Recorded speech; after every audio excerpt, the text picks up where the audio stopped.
Today is Thursday, July 16, 2020, coming up on Roland Martin Unfiltered. A recent op-ed in the Washington Post says that Senator Elizabeth Warren is the best choice for Joe Biden for black voters. We'll talk to the co-author of that piece, Angela Peoples. Senator Doug Jones is ready to face off with former football coach, Republican Tommy Tuberville, for that critical Senate seat in Alabama. Jones will join us right here on Roland Martin Unfiltered. 87 people were charged with felonies after a Breonna Taylor protest at the home of Kentucky Attorney General Daniel Cameron, his home there in Louisville, Kentucky. We'll talk with activist Tamika Mallory, who was one of the folks arrested. A statue of a Black Lives Matter protester in Bristol, England, has been removed by the local authorities. We'll give you those details. And here in the United States, Georgia Senator Kelly Loeffler is running against the Black Lives Matter movement by her own admission.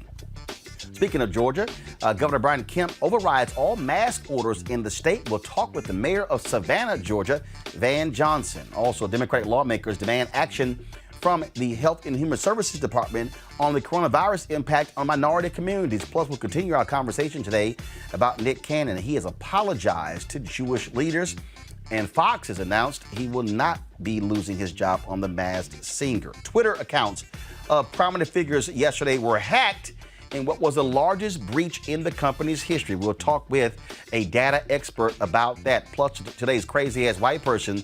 And speaking of crazy, wait until I tell you the drama dealing with Ebony Magazine. Woo! It's time to bring the funk on Roland Martin Unfiltered. Let's go. He's got it. Whatever the miss, he's on it. Whatever it is, he's got the scoop, the fact, the find. And when it breaks, he's right on time and it's rolling. Best believe he's knowing. Putting it down from sports to news to politics. With entertainment just for kicks, he's rolling. It's on go, roll, y'all. It's Roland Martin, yeah. Rolling with Roland now. He's funk, he's fresh, he's real, the best, you know he's Roland Martin now.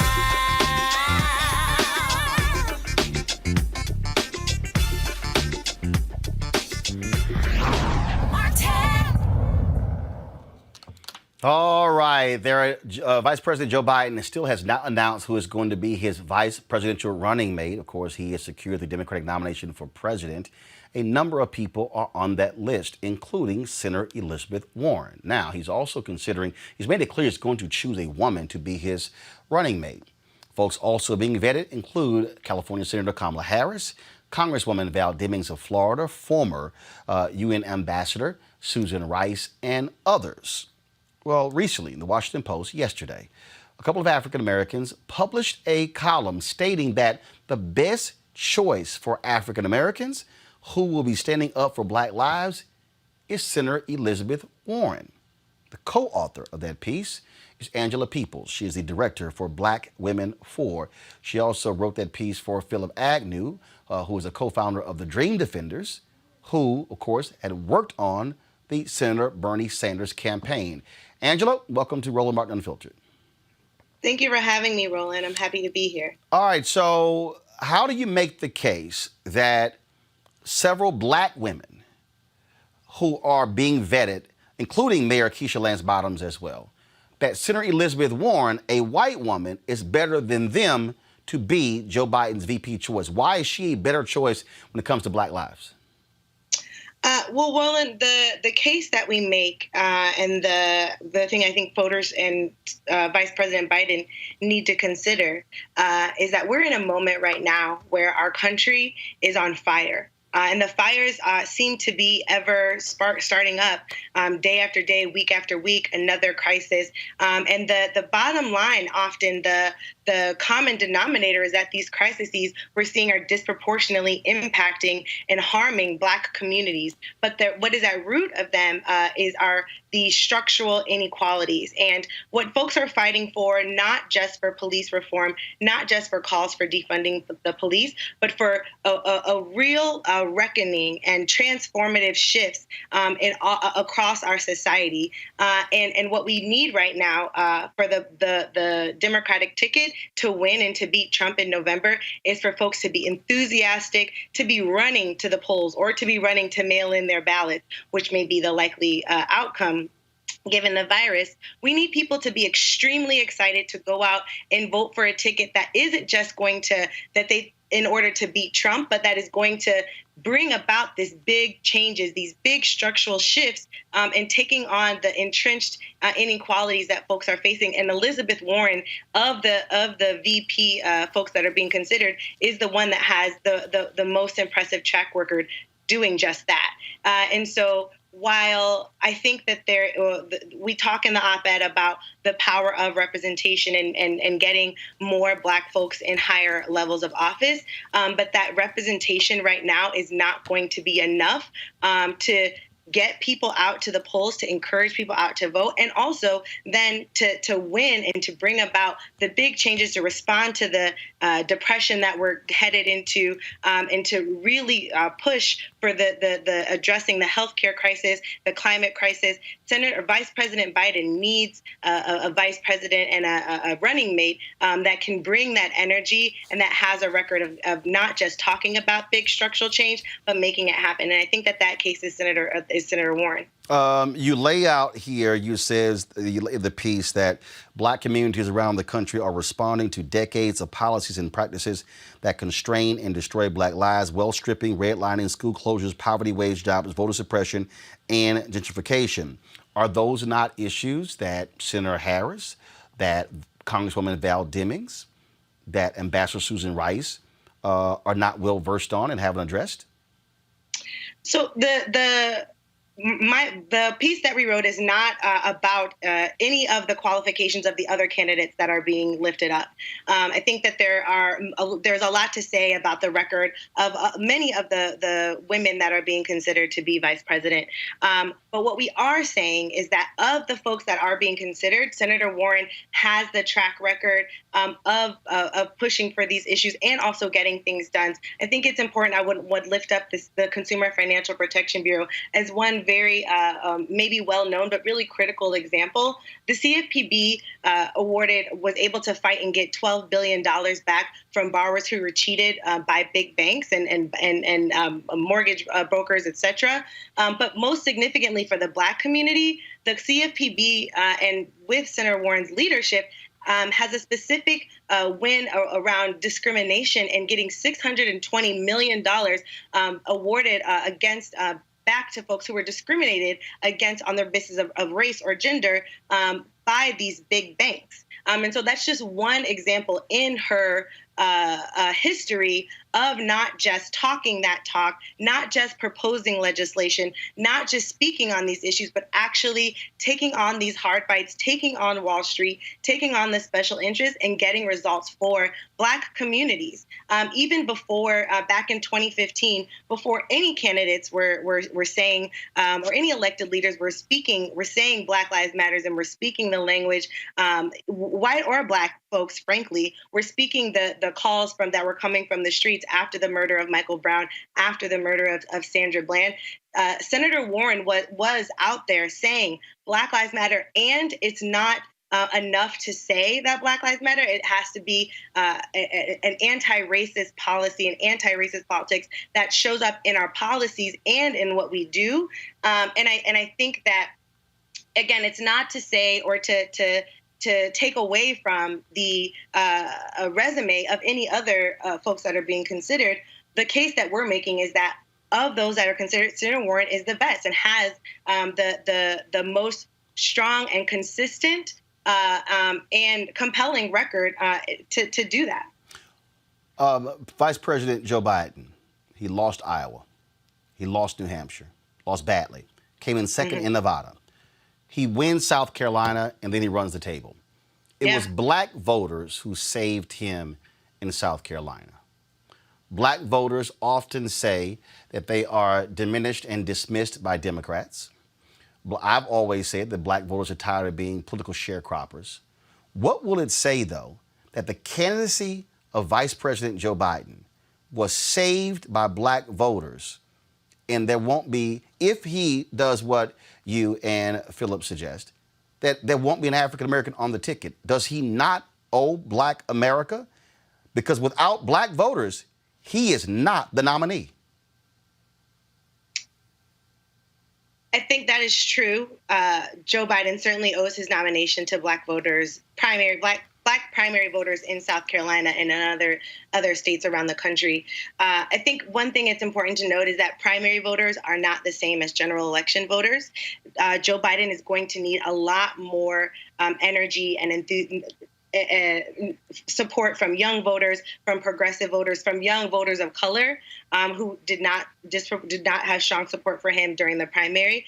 And so he has won a lot of support from Black voters that showed up in those primary elections, but that's not going to be enough to get him over the finish line in November. But here's the deal. Particularly facing, just 1 second, Roland. Go ahead. Particularly facing the voter suppression that we know is already happening from the GOP. Now, and I will say that I think that Joe Biden certainly owes Black voters, but he owes Black voters more than just one Black person at the top of the ticket. He owes Black voters the canceling of student debt. He owes Black voters an economic recovery that is going to put our issues and our communities and our needs and at the center and challenge those special interests that are going to try to water it down, that are going to try to placate, that are going to try to get their own, move this recovery or any sort of massive legislation that might come out of it for their own pockets. He owes Black voters the transformation that we have been demanding for decades. And while I do understand that having a Black woman in a high office is one example of one symbol that shows change, it is not enough in this moment. And he owes Black voters much more than that. You talked about young voters. You talked about the need to get those voters. Senator Elizabeth Warren didn't get those voters. In fact, she couldn't even win her home state against Joe Biden in Massachusetts. So the question is still, so what if when you talk about on the ticket and you're trying to get those young voters, but here's the other deal. That was a 2.4% decrease among Black voters in 2016. What will it say that on the Democratic side, you had Julian Castro, you had Kamala Harris, you had Cory Booker, who were running for president. Then, of course, now when you talk about being considered, you talk about Demings, Harris, Keisha Lance Bottoms, Susan Rice, those individuals, and then picking a 70-year-old white woman. Do optics matter? Now, look, their records are also there as well. But don't you also factor that in? Because the reality is, you look at where Hillary Clinton lost, decrease in Black voter turnout in Milwaukee, in Detroit, in Philadelphia, in North Carolina, across the country.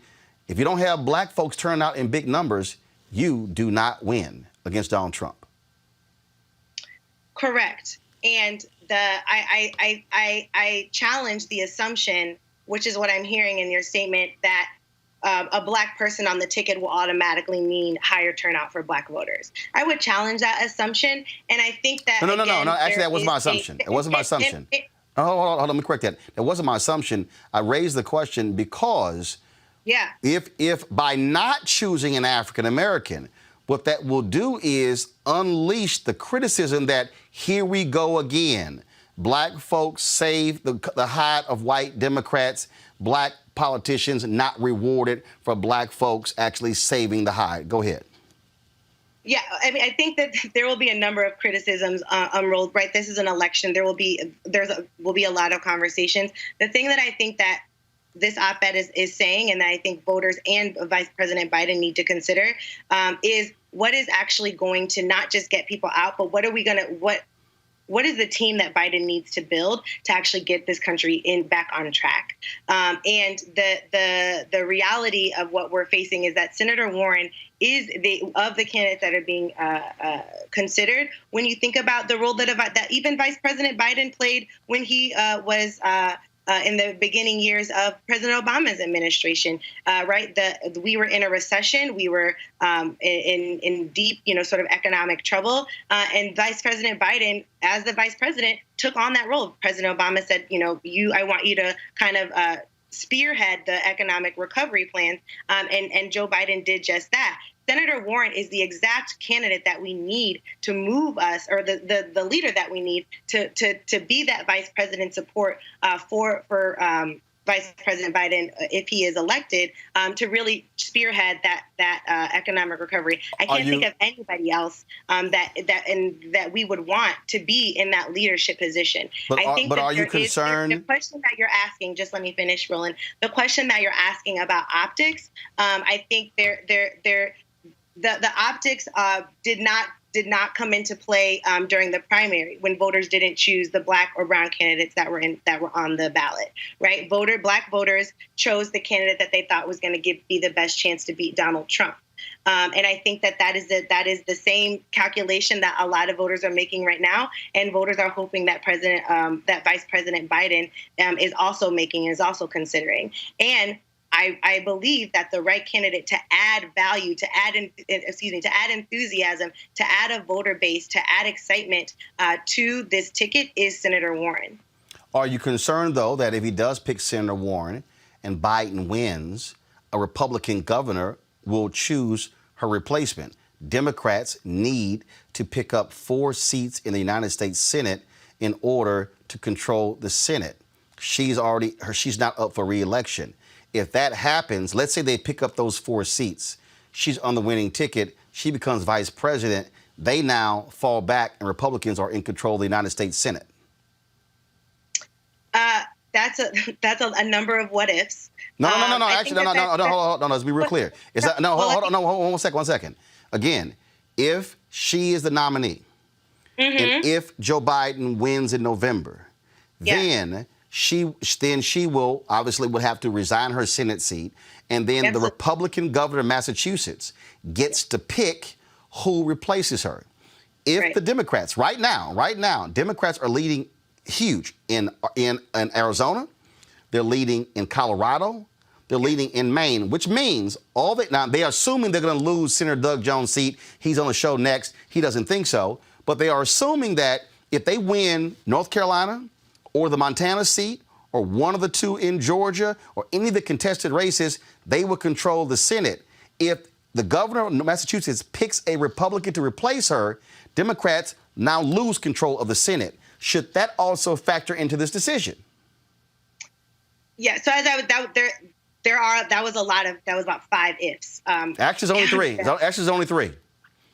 Okay, semantics. But I take your point, and I think that those are challenges that can be dealt with when we come to that moment. And if Senator Warren is the vice president, she will still have a role to play in the Senate. But Angela, hold on, Angela. Here's the problem.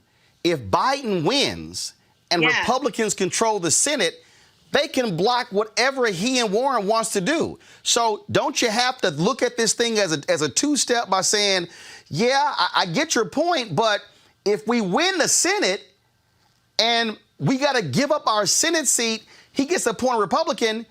If Mitch McConnell is now in charge, he blocks anything Biden wants. Don't you have to factor that in? I think that is something to consider.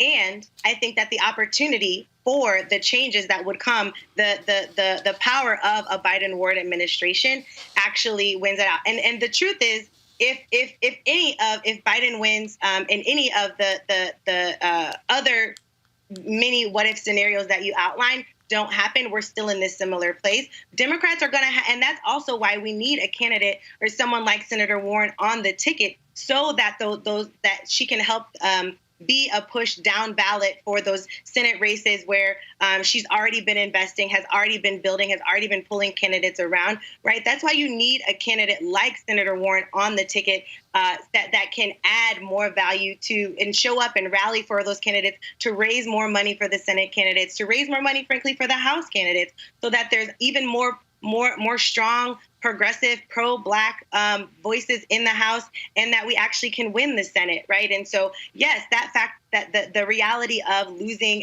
one Senate seat does need to be considered, but the reality of having a dynamic force like Senator Elizabeth Warren, that we've already seen her ability to raise money for other candidates, and how her endorsing candidates raises their profile and helps them win and helps elevate them. So that's another factor to consider, among other things, and among the many what-ifs that are at play here in this very wild year of 2020. My panel is Erica Savage Wilson, host Savage Politics Podcast, Dr. Greg Carr, Chair, Department of Afro-American Studies, Howard University, Reese Colbert, Black Women's Views. I'll start off with Erica Savage Wilson. Your question for Angela Peoples. Sure. So good to be with you, Angela. So I kind of have a couple of questions. This op-ed comes on the heels of 5 Black women that wrote an op-ed specifically saying that candidate Biden needs to choose a Black woman. How do you square with what Roland talked about that last piece, when this election is not just about firing Trump, but it is about all those specific factors that do impact Black, brown, all voters and voters of colors. How do you square saying that a candidate who is, in fact, a white woman, but did manage to matriculate through many institutions, writing down that she was an American Indian, not Native American, but American Indian? How do you square with voters to say that the largest and most vocal voice for Black liberation would be that of a white woman? That's not what I was stating, but I do. Yeah, so I'm not quite sure on the question that you're asking. Could you clarify? Sure. So I'm asking, on the heels of an op-ed where there were a group of Black women that specifically wrote that it is of the essence that Joe candidate Biden does make sure that he does partner and has a Black woman as vice president. How do you square with the piece that you and Philip wrote to say essentially that the person that will be arguing the loudest for Black liberation, which was throughout your piece, would be a white woman who has claimed throughout her matriculation through several institutions that she was American Indian? How do you square that with the piece that you wrote? Well, I think that this is something that I've been saying throughout the primary, that, Black voters are not a monolith, right? We have lots of different perspectives, and that's the diversity and the beauty of our community. And so while I'm not familiar with all of the women in the op-ed that you're naming, I think that their opinions and their perspectives are certainly valid and should be considered. My perspective and what I'm lifting up is that, yes, representation and identity matters, but values matter much more, especially in this moment when we as a country and as a culture are really having some deep conversations about the entrenched elements of white supremacy, of capitalist exploitation, of corporate dominance, how all of those things are really coming together to disproportionately impact Black communities. I think we really have to look at a candidate's values and how those values have been backed up in their record in the public sphere, how they've shown up and who they've been interacting with and engaging and deeply engaging with. And from that perspective, I think that far and away the best choice in terms of the values that are aligning with the world that many folks in the movement for Black lives and across Black movements for liberation have been fighting for right now in this moment. The best candidate to bring about those changes is Senator Elizabeth Warren. And again, people have different perspectives, and I appreciate that. That's a part of the beauty of our community. Reese Colbert. Hi, Angela. I just have a couple of questions because you just brought up values and record. So I just want to highlight some things that are part of Senator Elizabeth Warren's record. In 2019, when she was running for president, she had 24% of her staff was Black. But now after the election, this is data that's published by the Senate Democrats, that number has dropped down to 16%. So that's a 30% decrease in her Black staff. That to me is not indicative of a person who's going to continue to champion, as you put it in the article, Black leadership. In fact, her Black chief of staff is no longer her chief of staff. She was replaced with a white man. That supposedly is voluntary. Okay, that's fine. But I still think a 30% drop in your Black staff is pretty large, considering that we didn't see that kind of drop off in other people. A question about your question. Is that 30% drop also, did you calculate the actual percent drop in her number of staff? When you run for president, your staff's significantly bigger than your staff when you have a Senate office. So I'm just curious. I hadn't seen those numbers. So I'm curious if the numbers, that 30% drop was also reflected in the 30% drop in her actual number of staff members. Okay. So let me clarify. In terms of the Senate Democrats' report card, they state that they have the percentage of her staff in terms of her total staff. So her total, if you go from 2018, before she was running, she had 20% Black staff. It went up to 24% in 2019. In 2020, it was down to 16%. So it's measured against her staff completely. Okay. So that to me is a trend that's in the wrong direction for somebody who's going to champion Black lives. When she was running, when she was asked about the order of the primaries, as Roland pointed out, Iowa was first, New Hampshire is first. Those are very white states. When it came to South Carolina, that's a more diverse state. She was actually asked by a white woman about this, and if that's fair and if that should be changed. She said she's just a player in the game. When it comes to super PACs, she went on the entire campaign about how she doesn't take PAC money. And then as her campaign neared its end, she changed her idea and she decided to welcome super PAC money. And in fact, one person donated $14 million out of $15 million to her super PAC. So I see an inconsistency in her values. And I certainly don't see, and when you look at the actual data, a person who has championed Black people and Black leadership. So I would just like to understand, how is it that she's going to champion Black people if she doesn't even champion Black staff? So I want to do this here. I need Andrew to respond. Let's keep it tight. I got to get to Greg, and then I got to get to Senator Doug Jones, who's on hold. So Angela, go ahead and respond to Reese's question, then Greg Carr's next. Yeah, I can't speak to the numbers. The way that you articulated the stats sounds, I'd like to see those numbers to quite understand the point that you were making is a little bit unclear. But I will say, in terms of the Black staff, one of the things that I was most proud of and impressed by when I was volunteering as a campaign surrogate for Senator Warren's presidential campaign was the treatment, the engagement, the support, and the input of her Black staff, and the way that she herself as a candidate listened to, engaged with, and took in the feedback of that staff, and even from leadership and her ability to support Black leaders outside of her organization, outside of her own campaign staff, right? And so her support of Black candidates that were running down the ballot, like Tamika Devine in South Carolina, or even Black community leaders, right? There's a plethora of examples that I could give you of Black folks that have been both uplifted from behind the scenes by Senator Warren, and that are continuing to kind of advise her and support her growing engagement on our issues. Greg Carr, your question. Yeah, thank you, Roland. Thank you, Angela, for your work and also for this provocative op-ed. We all know Joe Biden wouldn't be the nominee if the nominee was based on who had the best platform and best strategy. We also know that if he doesn't pick Warren, it will be because of the demographic calculus. He's trying to win the election. So let me ask you, if Warren is not selected as vice president, would you like to see her in a Biden cabinet, perhaps in the role of attorney general? And please keep the question answered tight, because I got to go to Senator Doug Jones. Angela, go ahead.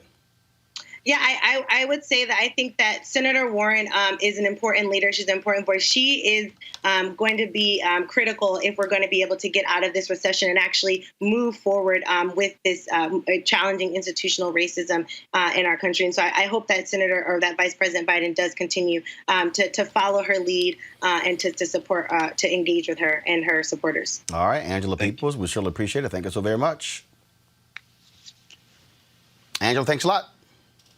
Thanks, Roland. All right, appreciate it. Folks, Jeff Sessions lost his bid to reclaim his Senate seat to Republican and Trump-backed candidate, former football coach Tommy Tuberville. In November, the battle will be between Democratic Senator Doug Jones and Tuberville, who previously coached at Auburn, Texas Tech, Clemson as well. Joining us right now is Senator Doug Jones of Alabama. Senator Jones, glad to have you back. Good to see you, Roland. Take care. I hope everything is safe and healthy with you, you and your family. Indeed, indeed. You've got Democrats who are saying your seat is a lost cause. They're saying that, look, Republicans are going to win this seat. You barely won in a special election. Howard Dean, though, tweeted yesterday that current polling data shows you tied with Tommy Tuberville at 46%. What do you say to those Democrats who say it's a waste of money and time and effort to rally people to vote for you because Republicans are simply going to win it? Trump will win, Alabama running away. I say two things. First of all, they're wrong. They were wrong in 2017. They're wrong again. We know the numbers. We've been doing the work. You know, Roland, Democrats have written off the South for far too long. And we've never been given a chance. But I think, in Alabama, we hadn't had a Democrat run for the Senate that had any financing with him for a long, long time. I mean, literally for a long, long time. First Democrat that we ran statewide with a platform was me, with resources to win an election, and our message got out, and we won that election. Now, I know that the theories about flawed candidates, but the fact of the matter is we got a message that resonates with people. It's about working folks. It's about health care. It's about jobs. It's about economy. But right now, it's also about leadership in the midst of a crisis. Tommy Tuberville doesn't offer anything other than being Donald Trump's guy. Whatever Donald Trump wants, that's what he's running on. I'm running because I've got the people of Alabama's back, and people need to pay attention to that. Second of all, and this is really important, it really disturbs me that Democrats consistently just, if you want to write somebody off, they just write them off and they move on. That's why we don't have a bench of strength in the South that we're trying to grow. We've got to make investments in the South and across this country with Democrats that are willing to stand up, speak out, be Democrats, and put forth a message that people can resonate with. That's the only way we're going to win elections. We're not going to win it by people who just are simply walking up to a slot machine and trying to play the odds or the craps tables or something. We've got to make investments in the South and in Alabama. And fortunately, I've got more people that want to make those investments and want to help and believe in our candidacy than we've got people who are just writing us off. That's why we're going to win the race in 2020. When you talk about those investments, at the end of the day, it's turnout. You got to mobilize, organize, register folks, and get them to the polls. Right. There are a significant number of people. When you and I were together, we were the Black Journalists with a board meeting in Alabama. It was in December.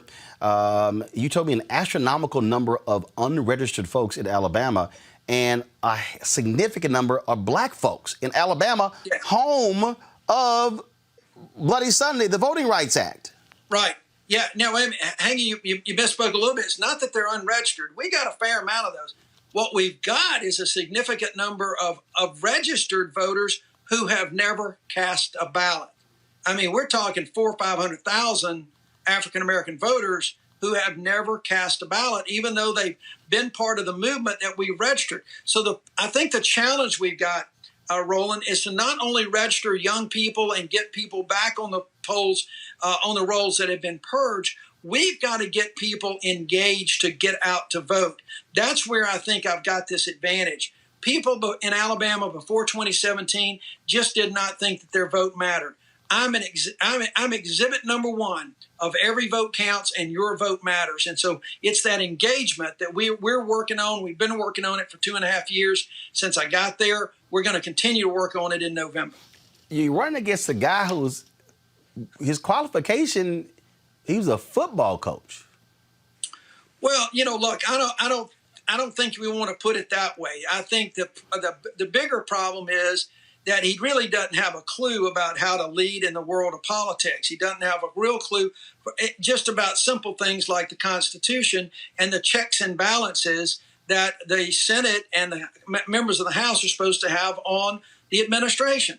He has literally said that he moved to Alabama about 18 months ago because he believed that God sent Donald Trump to America to save America. And he moved to Alabama because he thought that that was the best opportunity to get elected to help Donald Trump. Not the people of Alabama, but to help Donald Trump. So we've got a lot of things. He said early on, and then we just issued a press release on this.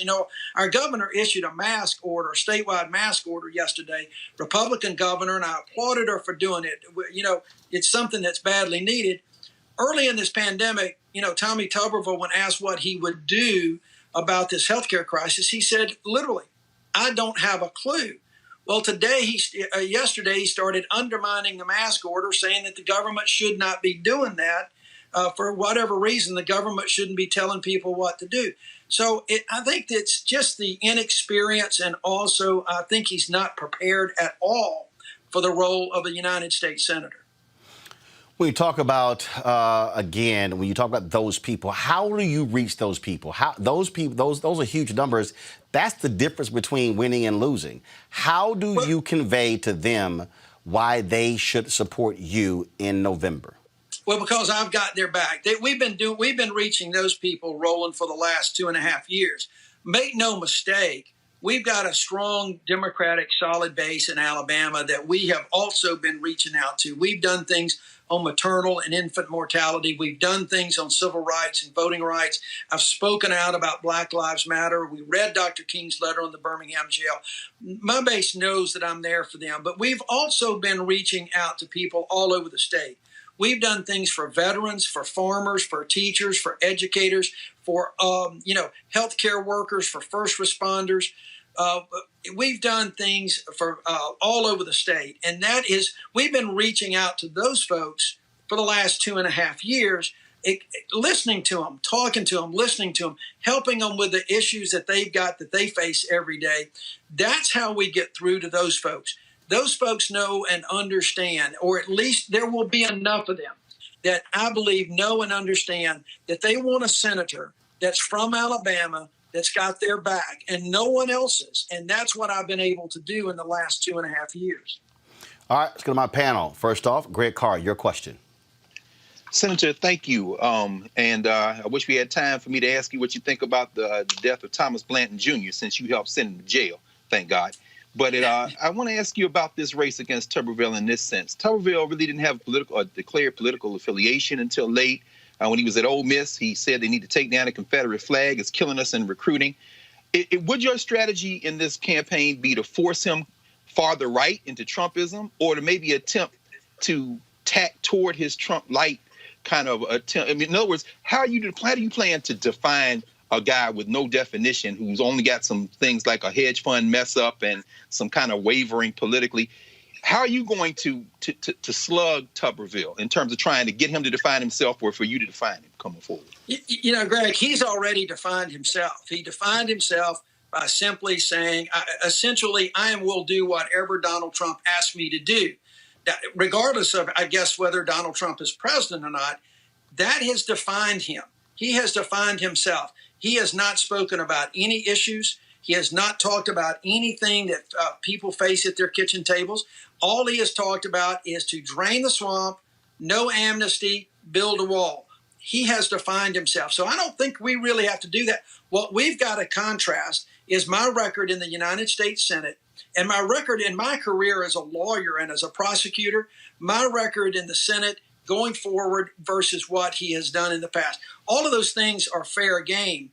And it's interesting you bring up the Confederate battle flag because, think about that. He didn't want to remove the Confederate battle flag for the right reasons. He just wanted an advantage in recruiting, or not to get a disadvantage, which the battle flag got gone, which is a good thing. But think about that. And so he's been really quiet about all of that controversy right now. So we're not going to let him move. We're going to build that wall between him right now so he can't jump back over it. Yes, Erica. Yeah, thank you so much, Senator Jones, for being with us today. So my question is that Tommy Tuberville is a birther. He is also a person that, as of 2019, was repeating some of the same candidate Trump at the time lines about folks that were coming into the country, about them bringing drugs and bringing disease. So connecting all of that to the win of your campaign was largely because of Black women who organized and who did mobilize. What direct messaging are you providing to those 400,000 or 500,000 people who have not yet cast a ballot, when in the state of Alabama you have Black mayors like in Montgomery, Mayor Reed, in Birmingham, Mayor Woodfin, that are in those offices for major cities? What is your strategy? How are you communicating with those particular voters who, when you think about the numbers of people that reside in Birmingham and Montgomery, come close to that number? How are you communicating directly with those voters to get them to a place where they're actually casting a ballot in this COVID environment? Well, I think the latter part of that is the challenge. Now, clearly we are reaching out on social media. We're reaching out in telephone town halls. We're reaching out in every phone call we can. We're getting the churches engaged. We're getting community leaders engaged. So we've got a ton of surrogates, and we're going to have to rely on a lot more surrogates this year than we did in 2017, because I was traveling all over the state and some folks would go with me. We're going to have to rely on a lot more of that, I think, coming up in 2020. And they're there. They want to help. They're trying to do that. I think the challenge is what you just said. Alabama is a state where it's very difficult to cast an absentee ballot. Now, there's some lawsuits pending that I hope will get some relief for that. But if we don't, it's going to be a challenge making sure people feel safe and healthy, or either trying to get that absentee ballot to them. This is all, I'm just candid about this. It's a work in progress because you really can't judge from a very low turnout race that occurred this week. But as we go forward, we've got city and county races across the state. They're going to be coming up in August. So we're going to be watching that and monitoring the polling places to see where that goes. And then we're going to start kicking into high gear. They're reaching out to folks. But it is the excitement. And I think every day that this pandemic hits, when we see the leadership from Randall Woodfin, from Stephen Reed and those mayors and others and those local officials taking the lead, who are then going to end up being surrogates for Doug Jones, I think that is going to be a major way that we're going to get the enthusiasm out there. And the challenge will be just the logistics of getting those ballots cast. Last question, Reese Colbert. Hi, Senator. Thank you for being here tonight. I'm curious, how much do you think that your race is going to be more of a referendum on Donald Trump as opposed to your opponent? And if it is a referendum on Trump in basically Trump country, do you think that that will work towards your advantage or work against you? You know, that's hard to say. I don't really know if my race will be defined by Donald Trump. We don't know that yet. Right now, I think his numbers are down everywhere, including Alabama. I think people are looking for leadership. But Alabama's got a fairly independent streak. I don't think you can really look at the past few presidential elections. Our Democratic Party has just not competed in the last 20 years in many, many races at all. And so I think now that we have worked to get new leadership, we've got the first African-American as the chairman of the Alabama Democratic Party, Chris England. I think that what we're going to see is that people are going to get that independent streak back. And again, Tommy Tuberville has just simply said, I'm going to be the one that has the president's back or Donald Trump's back. And I have been going around this state even before Tuberville moved to Alabama to run for the Senate, telling people of all walks of life in every zip code saying, I've got your back. Let's talk. I think that that's really what's going to carry the day. Even people that may vote for Donald Trump are going to be a little uncomfortable with his tweets. They're going to be uncomfortable with some of the leadership that they've not seen during this crisis. And they're going to want somebody, not just completely as a check, but they want somebody that's got their back, that's going to do those things for them that they know is appropriate, even if the president is not doing it on a national level. All right, Senator Doug Jones, always a pleasure. Look forward to having you back before the campaign. Hopefully, if things open up, which I doubt, part of our deal was to do one of our shows down in Alabama. But we'll hopefully see what happens. But certainly look forward to having you back. Thanks, Roland. Appreciate it. Good to talk to you. All right, thank you very much. All right, folks, Senator Doug Jones of Alabama. All right, got to take a real quick break. When we come back, we're going to talk with Tamika Mallory. She was one of the people who got arrested yesterday for protesting on the front lawn of the Kentucky Attorney General. They want him to do something, anything, when it comes to the death of Breonna Taylor. Also, we'll talk about the drama at Ebony Magazine. Y'all, we got so much stuff to talk about. It's unbelievable. Trust me, y'all don't want to go anywhere. Let everybody know they must be tuning in to Roland Martin Unfiltered, because there's nobody having the kind of conversations that we're having every single day that's speaking to you as African Americans. We'll be right back. You want to support Roland Martin Unfiltered? Be sure to join our Bring the Funk fan club. Every dollar that you give to us supports our daily digital show. There's only one daily digital show out here that keeps it black and keep it real as Roland Martin Unfiltered. Support the Roland Martin Unfiltered daily digital show by going to RolandMartinUnfiltered.com. Our goal is to get 20,000 of our fans contributing $50 each for the whole year. You can make this possible. RolandMartinUnfiltered.com. All right, folks, 87 people were arrested and charged with a felony after a protest on the lawn of Kentucky Attorney General Daniel Cameron. This was the protest.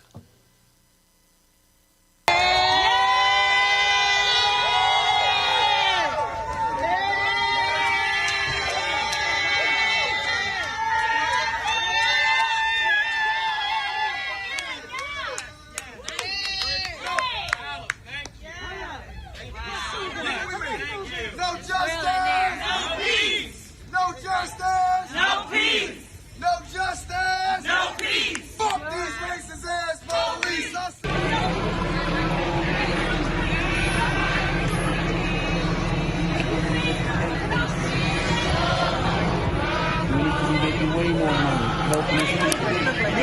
He is ashamed. I told him, shame on him, brother, because if he didn't have that on, they do the same thing to him.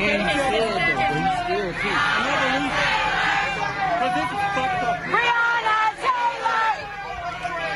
Breonna Taylor! Brutality? Breonna Taylor! Breonna Taylor! Breonna Taylor! Of the black community? Breonna Taylor! Breonna Taylor! Breonna Taylor! Breonna Taylor!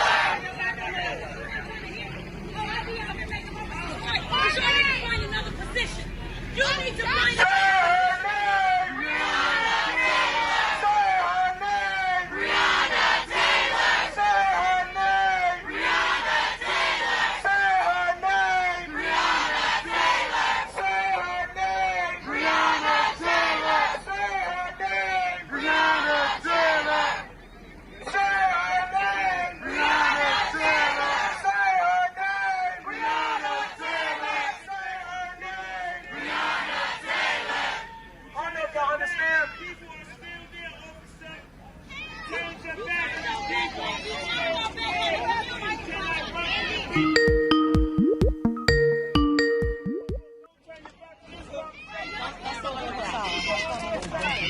Over this way. Hey, those who are on the street, hey, can y'all hear me?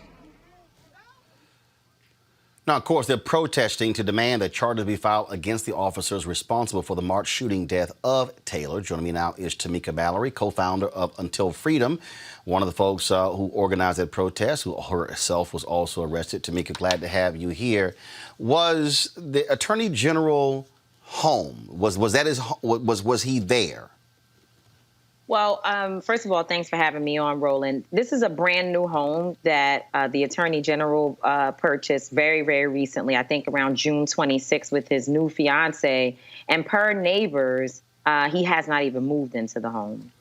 Why do the protest at his home on his lawn? Folks will say, no, don't go to someone's home, go to their office, but you shouldn't go to someone's home. What do you say?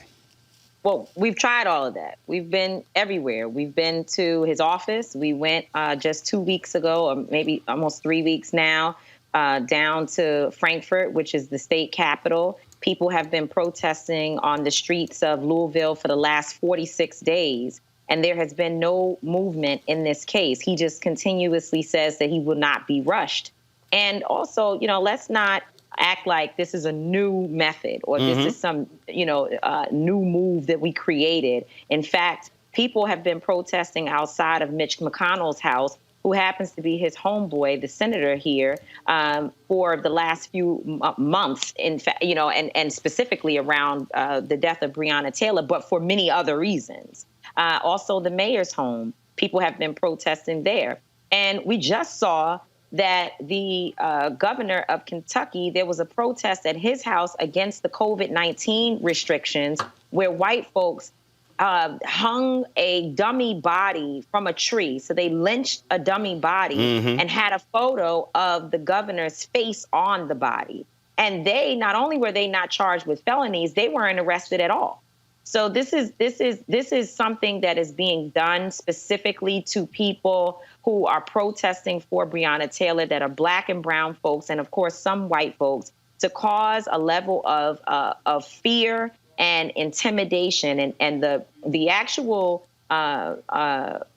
statute that they used was intimidating a witness, and basically like we're trying to intimidate and force Daniel Cameron by intimidation tactics to indict these officers, when in fact the real intimidation is against the protesters by giving us the type of stipulation that is used for domestic violence victims. That law actually protects domestic violence victims. And if you saw from the ACLU to other experts and legal professionals in this town and across the country, they said, why would you dumb down a law that is so important to, to issue it against us peaceful protesters?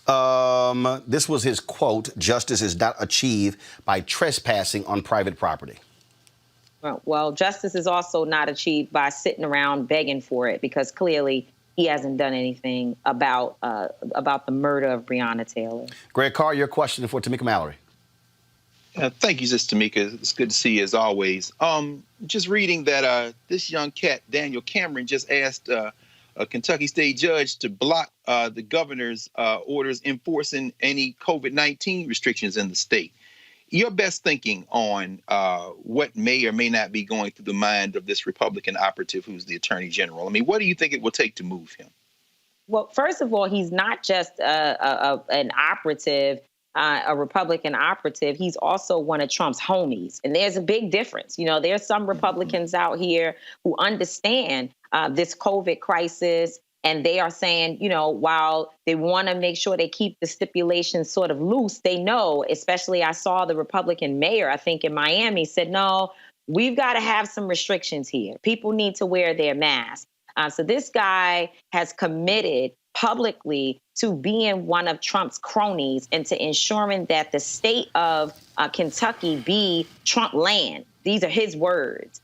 So I think that's one part of it. But when we talk about moving people, we can't forget about the movement of the 60s and movements of many, many years where people said it won't happen. They'll never do it. But the consistency and the willingness to sacrifice for protesters and people who have a righteous movement has always moved those who were seemingly unmovable. And I think it's our responsibility to stay creative, to stay consistent, and to not be intimidated into inaction because they try to throw these types of charges at us. We will fight. We will fight until the end.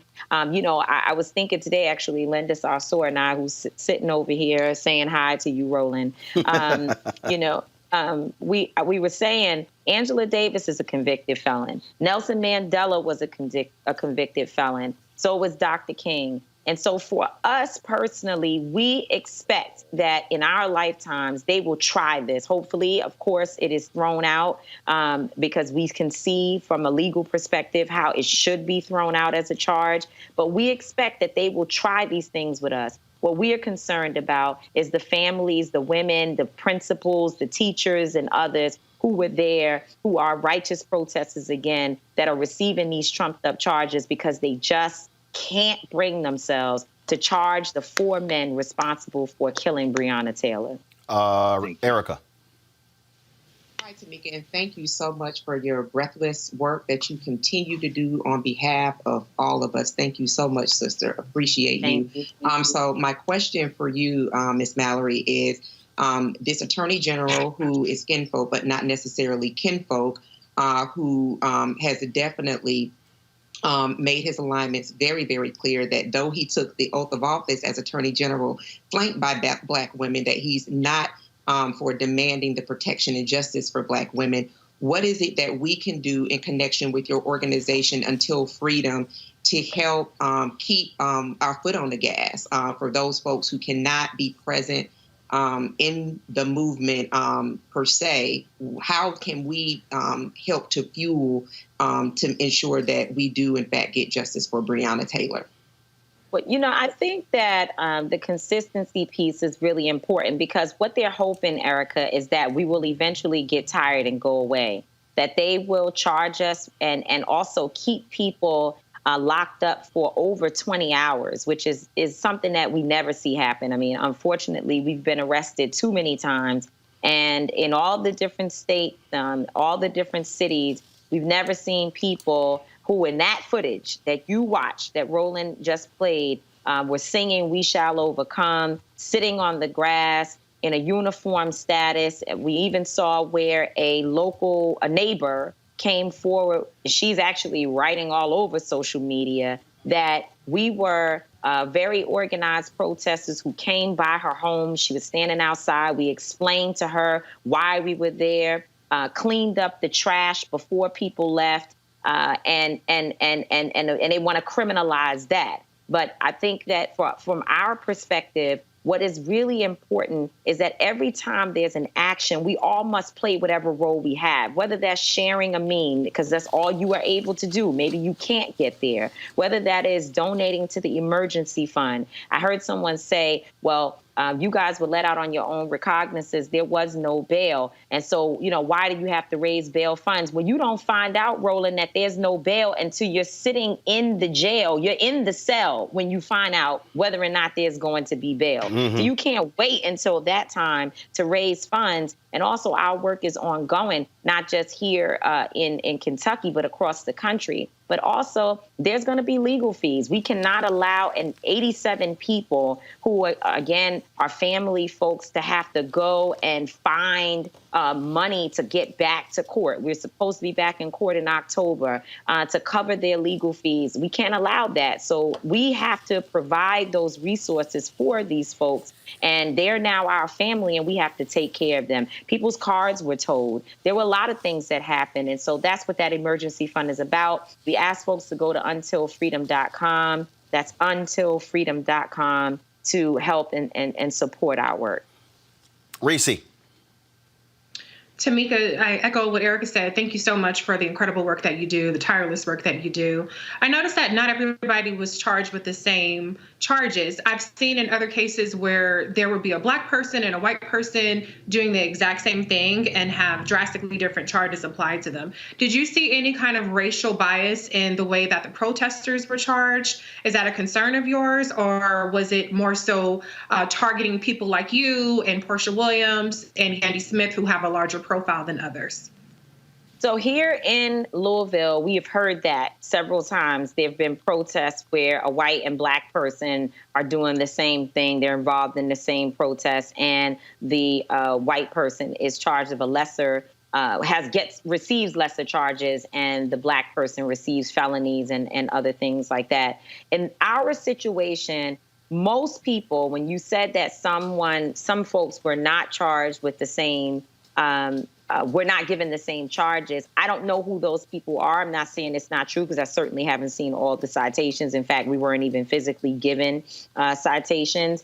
But the majority of us received the same exact charges. And so I can't say that in this case they separated in any way. But what I will say is that when you are working with us, unfortunately, Linda and Tamika, we like it rough. So they come for us. They go hard when it comes to us. So if you're working with us, they're going to hit you with everything they can, because, again, they want to find a way to take us down. We're bringing so much to this movement in terms of our celebrity friends, being able to move young people, being able to move the streets, with my son and others, Trey the Truth and Kenny Stills, the NFL player, Corday, attorney Angelo Pinto. These are people who work with folks on the ground, and we're actually able to engage all of these different folks into this movement. And so that is something that these people don't like, because they want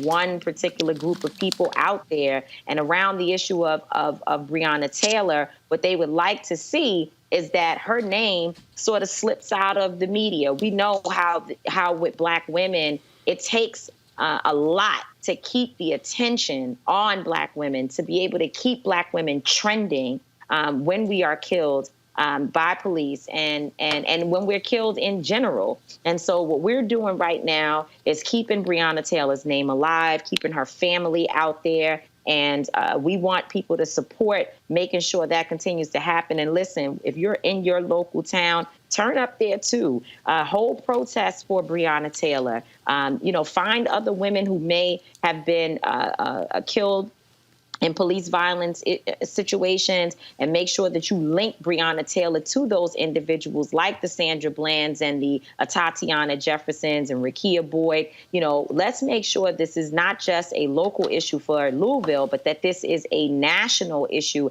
even an international issue, as I know, Roland, you have people watching from all over the world. Absolutely, folks. Again, untilfreedom.com. And y'all keep in mind, this was a staple during the civil rights movement. Dr. King, they also understood that that. His attorney, Clarence Jones, was the one who was responsible for making sure there was bail money, bailing folks out. So this ain't nothing new. This is what has always happened. That's why right. we have to fund the movement, just like I keep telling y'all, why we need y'all to help fund this show as well. You can't just keep expecting everybody else to fight for your freedom if you don't fund your own freedom as well. So go to untilfreedom.com. Tamika, we appreciate it. Thanks a lot. Thank you, Roland. We just said, Linda and I, that we're going to become, from Until Freedom, monthly donors to Roland Martin Unfiltered, because it's important that there is someone who looks like us, who cares about our issues, to give us the platform as you are providing today, so that we can explain and tell our stories for ourselves. And so going forward, every month you can expect to see a donation directly from Until Freedom. Well, we certainly appreciate it. And again, for all y'all folks who were not paying attention, go to our YouTube channel. Tamika called me about midnight. We live streamed that march and protest on our platform, which is why you have to have Black-owned platforms. MSNBC wasn't there. CNN wasn't there. The rest of the folks were not there. That's why we got to control our own narrative. And so, Tamika, always got your back. We appreciate it. Thanks a lot. Thank you. Love to you. Bye-bye. All right, folks. Now, Georgia Governor Brian Kemp is prohibiting cities across the state from requiring masks to be worn in public to alleviate the spread of the coronavirus. Okay, I'm sorry, I'm confused. Okay, I thought Republicans believed in local control. This executive order literally prevents local governments from enforcing mandatory face covering orders. Now, instead of imposing a mandatory requirement, Kemp's order states that residents and visitors in the state are, quote, strongly encouraged to wear face coverings as practicable when in public, except when eating, drinking, or exercising outdoors.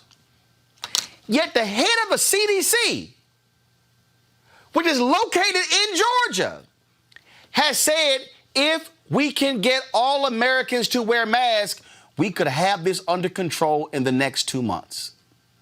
Savannah Mayor Van Johnson joins me right now. Mayor, this is stupid. How here you are, the mayor of a city trying to protect residents, and the governor says, oh, the hell with that. I'm going to supersede what you have ordered, and I'm going to strongly encourage them to wear masks. This is absolutely dumb. You've said everything that I've been thinking, everything I've been saying, and I go a step further. Now he's suing the mayor of Atlanta for her stand on trying to take care of the people of Atlanta. He's suing her? He's suing her? Oh, yeah. Breaking news. The fact of the matter is this, is that we've been trying in Georgia to do the very best we can to be able to protect our folks. We know that this has affected people across the board, but some people it affects more. And certainly those that are Black and brown are bothered more, and they're handled differently than everyone else. Cities like Savannah, Atlanta, Augusta, Athens, we put in mask ordinances to be able to protect our people. The science has been very, very clear. We know that masks, we know the social distancing, and we know that washing hands helps stop the spread of this virus. So you have Florida, which is about 120 miles from us. Again, that's the hotspot of the nation. Alabama has now required masks.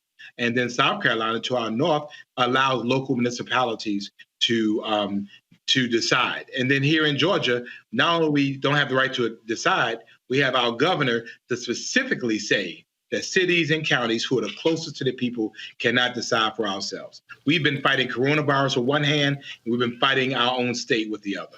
I don't get these people these idiots who are running around saying masks don't work. They absolutely work. Yeah, freedom. Well, guess what? You got the freedom to die as well. That's right. And I have the freedom to live. And we know that actually wearing masks promotes freedom. as an alternative to cities closing down, businesses closing down. Masks allow people to go to and fro, go into the businesses they love and enjoy, and be able to enjoy themselves in the midst of what we're going through. To just think that we don't have masks, and again, the federal government has been very clear throughout. The CDC, which is in Atlanta, has recommended that mask wearing is certainly the way to go, except in Georgia. Erica, you're a native of Georgia. This is the most idiotic thing. This happened in Texas, where Governor Greg Abbott overruled Judge Eric Moyer, who was going to send his white woman to jail because she didn't want to close her store, her hair shop. And then he said, "No, this is unfair." Fox News lauded Greg Abbott in Texas. Now he's talking about they might have to shut the entire state down. That's correct. And now he's saying, "Oh, by the way, y'all need to wear masks." Erica, this what Kemp is doing. Brian Kemp is trying to kill people. Oh, absolutely. Yeah, the GOP is a death cult. That was something that was on Twitter very, very recently. And just to really kind of confirm that this really is about not securing the safety of Black and brown folks, since we are the lion's share that's disproportionately impacted by COVID.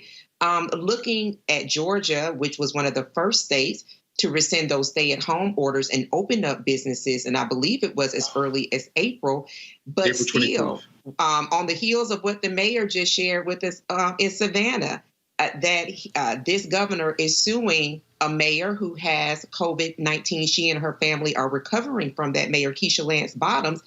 He's doing that while the governor's mansion is still closed for public tours. So when you square that and you try to make it make sense, what you understand is that this person who was effective at ensuring that data from voter base from the time that he was Secretary of State was definitely released, that he definitely ensured that people were disengaged by actively suppressing the vote from his time in office as Secretary of State, and that he essentially stole that seat. I still refer to him as the former Secretary of State. He's not the legal governor. This is more par for the course. And so my question, Mayor, would be to you is that how are you directing folks in the beautiful city of Savannah to really be about what Roland just pointed out, the business of wearing masks, which health experts have said does reduce coronavirus transmission in upwards 40-50%. Well, as for me in my house, as for me in the city of Savannah, Georgia, our mask, our emergency declaration is in play. It remains in place. Nothing has changed here. We are dedicated. We're hell-bent, if you will, to make sure that we're protecting our citizens and over the 15 million visitors that visit us every year. It makes no sense for us to be fighting our government in a time we should all be fighting together. And so we're going to make sure we stay on this fight. And we want people to support those in Georgia, support your cities, support your mayors. This might get a little ugly, but in the end, we have to be about the lives of people. And we know that strong people build strong businesses. All right. Which builds us. Mayor Johnson, we certainly appreciate it. Thank you so very much. Always a pleasure, my brother. All right, folks. Massachusetts Senator Elizabeth Warren and Congresswoman Ayanna Pressley sent a letter to the Department of Health and Human Services, the Secretary, Alex Azar, requesting a report detailing the Trump administration's response to racial health disparities exacerbated by the COVID-19 outbreak. The letter reads in part, "We write to you today because the coronavirus disease, a 2019 COVID-19 pandemic, has laid bare the deepest and most entrenched chronic public health crisis plaguing our country, systemic racism. The unjust reality that Black, brown, and indigenous communities have been disproportionately infected and killed by COVID-19 underscores that racism, discrimination, and bias are public health problems that the federal government must prioritize," and lays out other things in there. Now, here's the deal, okay? The Department of Health and Human Services is required by law to report biannually to Congress on its progress to address health disparities, but these reports appear to have stopped under the Trump administration. Reese, they literally are obligated. And they're like, what the hell, we're not going to release them. We don't care. So when I hear Paris Jennard, and when I hear Brandon Tatum, and I hear crazy Candace Owens, and I hear all these black folks talking about how Trump, he's down with black people, Kanye. Here they are required, and they won't even do this. They don't give a damn about black lives. Absolutely not. But more disturbing is that this basically demonstrates how Donald Trump's administration is an autocracy. Today, the CDC stopped publishing hospitalization data. And, Donald Trump has had an attack on the CDC and their ability, actually demanding that data skip the CDC. And I believe it's go to the HHS. So Donald Trump is not a person who believes in transparency. Donald Trump is not a person who believes in the rule of law. And Donald Trump is not a person who has any concern. As a matter of fact, I think that the disproportionate impact on Black and brown people is actually a feature, not a bug, of coronavirus for Donald Trump. And I will not steal Erica's line, because she reminds us this every week. But what more could you expect from a white nationalist president? I mean, Erica, this is idiotic. And again, another day reinforces the hashtag we tried to tell you. These folks don't care about black people, and the black people who say they're down with Trump are absolutely idiotic. They certainly are, but I want to say to Reese, listen, sis, we got to keep that rolling. Whoever says it, that Donald Trump is the son of a Klansman. That is period, point blank. And when we think about, Reese brought forward how the data is no longer being remitted to the CDC, it is going directly to the White House. It is actually not to the White House, but it's skipping the CDC. It is now actively being remitted to a CIA-backed company, Palantir, which it was co-founded, or founded rather, by a Trump ally, a former California Trump delegate, a former Trump speaker from the 2016 RNC convention, someone who is worth $2.5 billion, by the name of Peter Thiel, who made his presence known in the White House several times. And the last time, about 11 months ago, said to Donald Trump and those people that he was flanked by, that there needs to be an investigation launched into Google. So these are the types of people that Donald Trump listens to, and that now hospitals are now being provided a link to remit HIPAA information to a firm, a company, which was started back in the 9/11 days by someone who got this name from the Lord of the Rings. And that name, Palantir, specifically means being able to look at the whole world at any given time. It's really a throwback to Furious 7. Anybody familiar with the Fast and Furious, the 7th series, God's Eye, if you can remember that back in 2015. So there is a God's Eye that has been developed by this secret company that's supposed to be coming public. I don't know if IPO has been published just yet. But when we think about, as Reese talked about, this autocracy, when we think about who this person is and the conspiracy theories that he throws out, but then also who he is flanked by in his regime, this election that people are voting around is less than about waxing poetic about who the candidate is, but this is about firing not only Donald, but it is about firing that entire regime, which is corrupt on his face. Think about hospital data. It's supposed to be specific to COVID data, but race, everything that Representative Ayanna Pressley has argued for, that data is effectively being given to a civilian company, which has gotten contracts from HHS north of $30 million, and that's just from HHS. Greg, bottom line is here. They keep doing what they're doing. They flout the law. They don't care. They don't care about Congress. They don't care about anything else. This is why I keep saying hashtag fire Trump in November. The so-called law and order administration doesn't give a damn about the law. This is what happens when you're the thug in chief. No, it's true, Roland. And, in concert with what Reese and Erica have already laid out for us, I think we are, as Dr. Strange told them in Avengers, we're in the end game now. Everything that Donald Trump is doing and the clavering that is around him is doing is targeted with one goal in mind: winning Trump re-election in November. Brian Kemp is a criminal. He's a white nationalist. And as far as I'm concerned, he's a murderer. he is a potential murderer. And it seems to me that what the opposition has to do in this country, wherever it comes from, is use the same tactics. See, you're right. They don't respect the rule of law, but the rule of law really hasn't been tested. Even when they ignored subpoenas in the federal legislature, instead of going immediately to court and letting these things work through the system to reveal whoever else is with them, the Democrats decide, well, we're not going to do that because, we're looking at elections too. Okay, damn that. You've got lawsuits in North Carolina, Arizona, California, even Texas before Abbott came out with the policy, trying to sue governors to stop people who were trying to make people wear masks. We just heard Doug Jones say Kay Ivey just issued a mandatory mask rule right in neighboring Alabama, so it can be done. But who on the Democratic side will sue this illegitimate so-called Governor Kemp, damn white nationalist, election-stealing former Secretary of State, gearing up to induce this panic to suppress the vote in November? Who will sue him for threatening the lives of black and brown people? In other words, what has to happen, I think, is that now the opposition to these white nationalists have to press on all fronts. Our sister Tamika Mallory, our sister Linda Sarsour are willing to put their bodies on the line.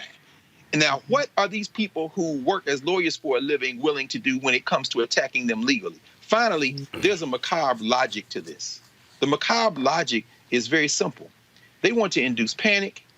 They want to hijack the November election by either stopping the November election or having this country in such a frenzy, in such a collapsed state that the election will be illegitimate. So this isn't as crazy as just an individual who has clearly lost his mind, as his niece has shown us. By the way, her book sold 950,000 copies today, the largest number on record. It isn't just about him losing his mind. This is a deliberate strategy to induce and maintain fear and panic in this country so they can steal this election and finish the job of their rallying cry, which is to have white supremacy for 4 more years in this country. And just so you understand when I talk about what they're doing, go to my iPad, please.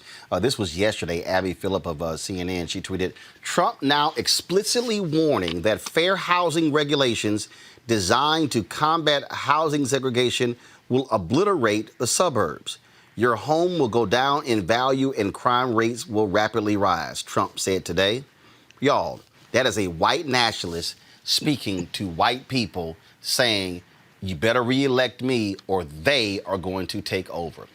A sculpture of a Black Lives Matter protester in Bristol, England, which replaced a statue of a slave trader, was removed by local authorities. British artist Mark Quinn sculpted the statue of activist Jen Reid. Guys, roll the video, please. Sculpted the statue of activist Jen Reid weeks after protesters tore down the statue of slave trader Edward Colston. The display of the statue was set up without permission of Bristol's council. It lasted 1 day before it was taken down and moved to a museum. Well, guess what? I like to see that sort of insurrection.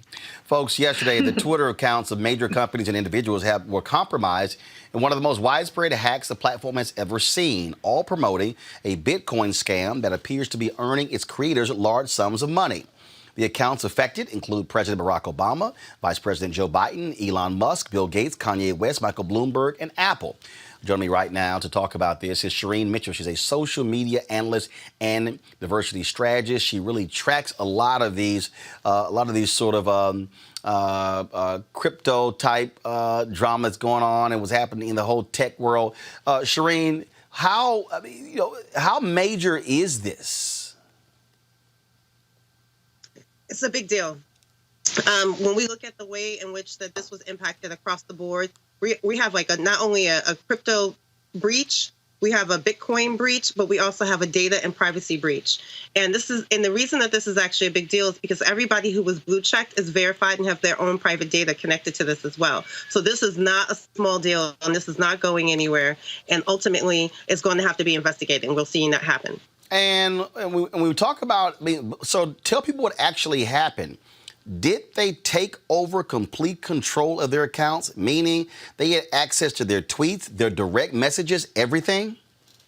Yes, everything that's connected to their accounts, because the way in which this hack happened, it was internal. This was a root hack. This is not like someone just hacking one account at a time. This was a system hack, and that changes everything when it comes to what happens and how much information is there and what can be done.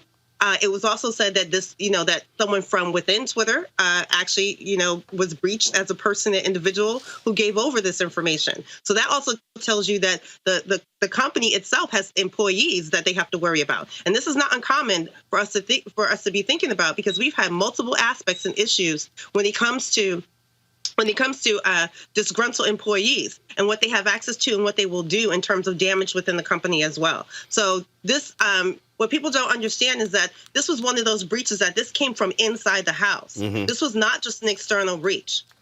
And we were talking about that data. I mean, by controlling the accounts, they literally could have downloaded all of those direct messages. Now, as you said, whatever private information you had connected to your account, they now can be able to access. Yes, they have that information because, and if you understand this correctly, the blue check seems to be connected to a completely separate console than the regular accounts. So that means that there's a system that's locked in and keyed in to blue check marked individuals. So all your data and all your information is in one solid place, and that's what they targeted.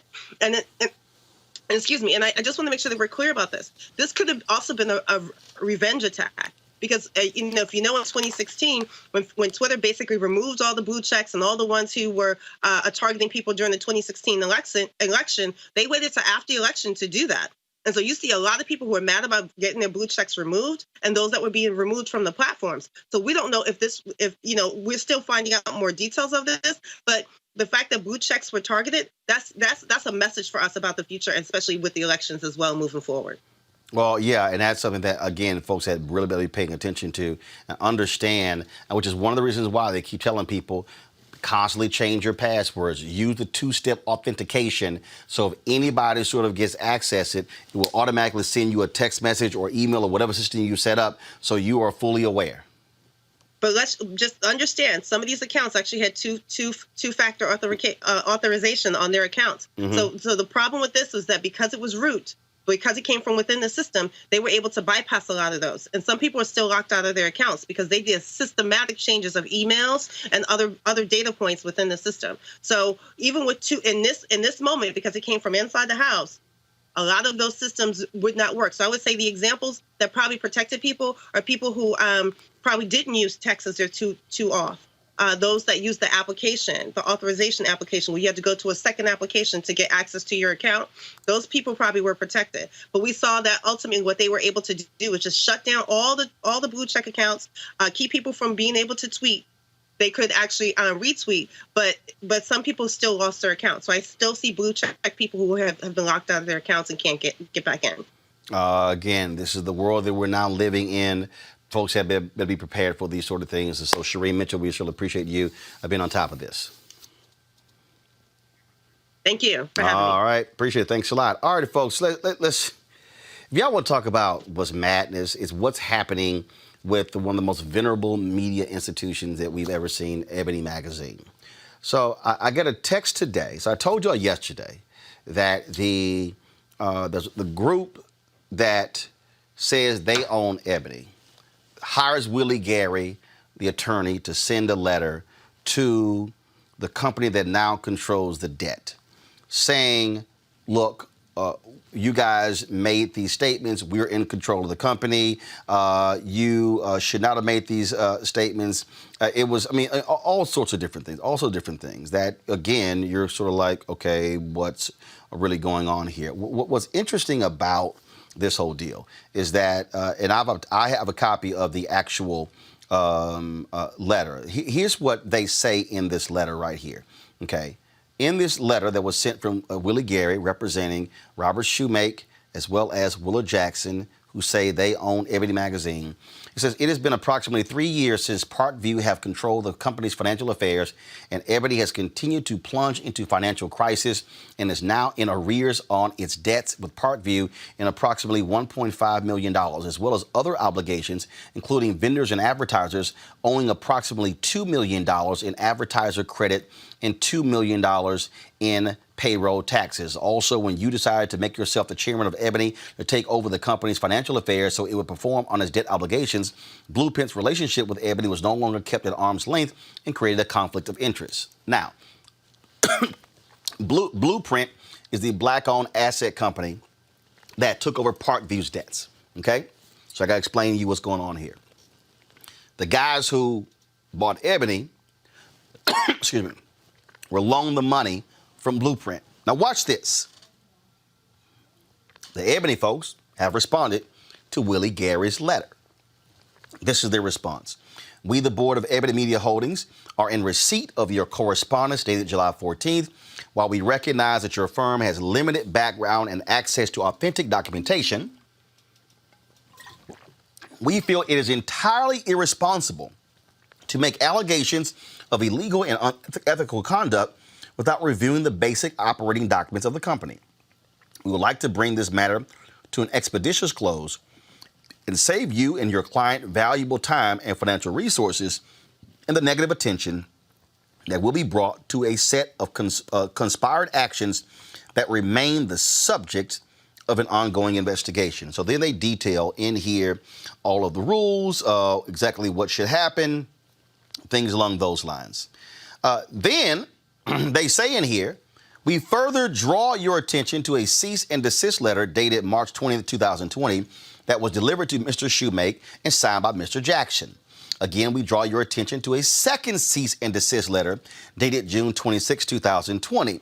And it says the continued unauthorized conduct of Shoemake is likely to cause confusion, mistake, or deception as to Shoemake's affiliation, connection, and or associate with Ebony.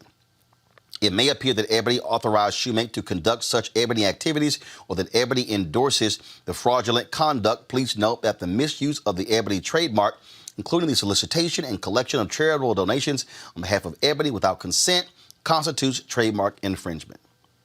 Now, here's what's interesting.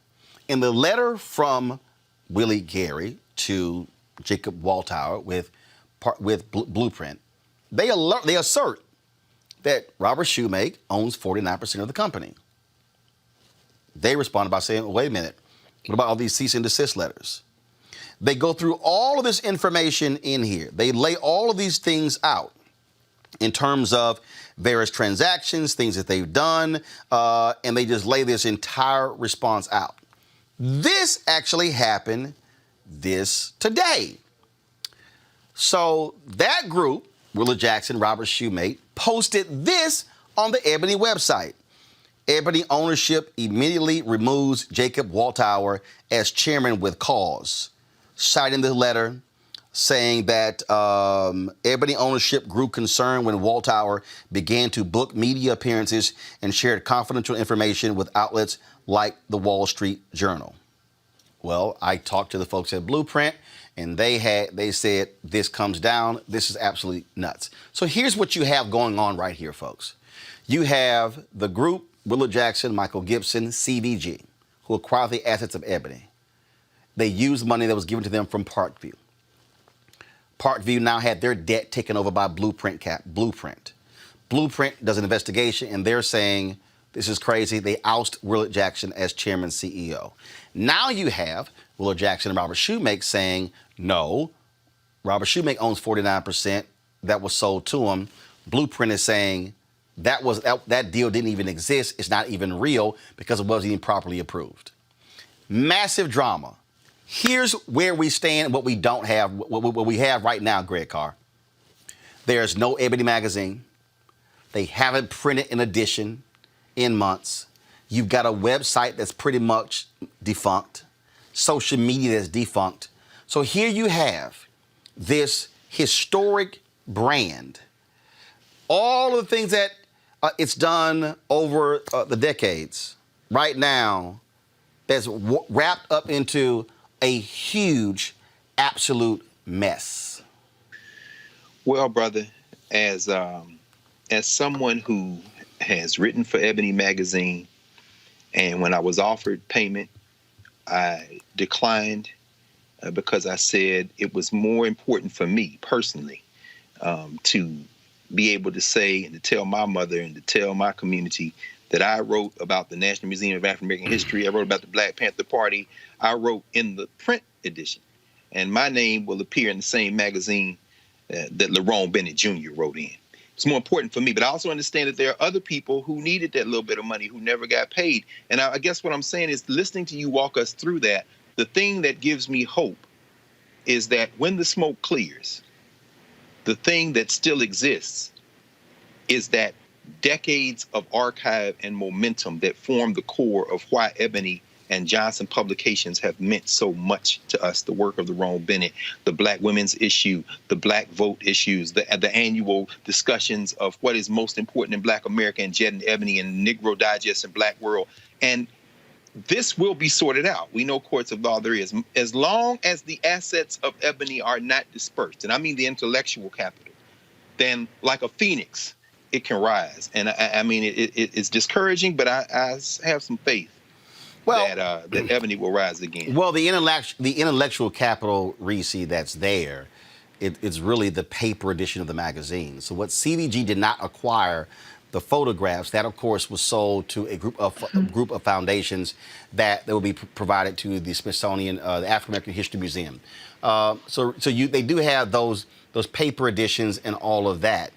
The problem here is this here. Here you are operating right now in this mode, almost 9 weeks after George Floyd's death. Black Lives Matter, this renewed interest, this heightened interest. And here you have one of our most historic media outlets that is in a coma. It was already in trouble. It was already in ICU. It's now in a coma. And I got experience with this in that when I had run Chicago Defender.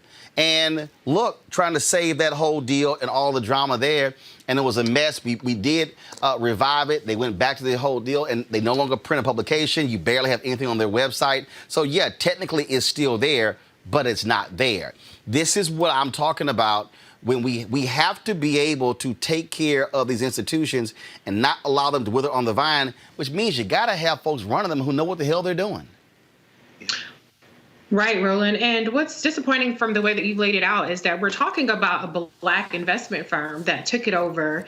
And sometimes, unfortunately, it sounds like, not all Black investment firms have the intention of preserving our cultural institutions, or perhaps the intention is to preserve it, but the impact is that it actually worsens the condition because they don't have the experience in actually cultivating it and getting it out of the issues that it faces right now. I applaud you, Dr. Carr, for having that reverence for this institution. And as you pointed out, Roland, it is a great loss right now. And the fact of the matter is Black print media is really withering to a degree in a time where we really need it most. And yes, a lot of things are moving to digital, but we still need that historic trove of data and of institutional knowledge to provide that perspective that even I will admit, somebody like me, I don't have that treasure trove of information like what Dr. Carr has. And so I hope that they come to an agreement that actually preserves this institution and that the right people are put in charge of Ebony that can actually revive it. Erica? Yeah, I agree. And definitely for Dr. Carr to have penned in a publication that I grew up on, Ebony and Jet, it was not uncommon for me to be sitting and getting my hair hot combed by my mom, which was always a fight, but to be thumbing through the pages of one of those Black publications. And what always spoke to me was be able to see people who spoke and wrote with such power and to see visuals that reflected who I was when we're talking about living in an environment that does not celebrate, but definitely appropriates Black culture on a regular. And so I really, really hope that, even though we're moving to more and more of a digital environment, I am one who likes to hold my magazines. I like to read my books, and I like to have it in hand, that there will be a reestablishment, because you pointed this out, Roland, just bringing BET into this conversation very quickly, that on the heels of George Floyd being lynched and all of these different very pertinent Black issues that are larger societal issues, that we did not have a BET that did actually capture the video. It was Roland Martin Unfiltered that captured video and kept us engrossed in these types of conversations. So when we look around us to see images and hear voices that echo us, it is important to have an Ebony and all of these different publications that have been important in our community for decades still alive. So let me also give our folks this here. You might recall the crowdfunding campaign by 420 Real Estate, which was the cannabis crowdfunding campaign. A number of you may have donated to that. Well, that was actually a crowdfunding campaign that was owned by Willard Jackson. Robert Shoemaker was involved with it. They came to us to advertise on our platform for that. A number of you have sent emails saying you have not gotten information with regards to that. I reached out directly to Robert Shoemaker and Willard Jackson about this, saying you owe my viewers answers as to what is going on with their investment. Robert Shoemaker responded with this phone number, which is 678-701-8317. He said to me that they have a call center set up to take these various questions. Now, you can call that particular number right there. So one, I want folks to be able to do that, but I also want you. And I got this letter here. I got a letter that from one of the folks who watched the show, and he said he had no problem at all using his name. His name is J. Mandel Carter. And he filed an SEC complaint with regards to 420 Real Estate, their crowdfunding campaign.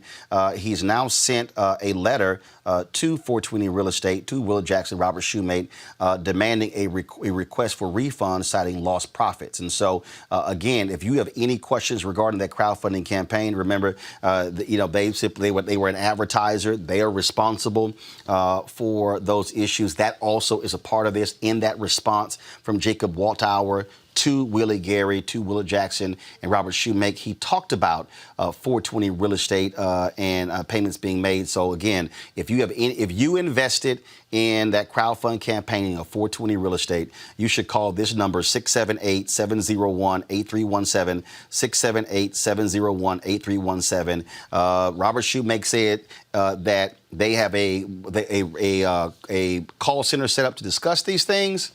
They should be able to answer your questions. And if you don't get any questions answered, certainly send us an email and we'll keep asking those questions. And just so y'all know,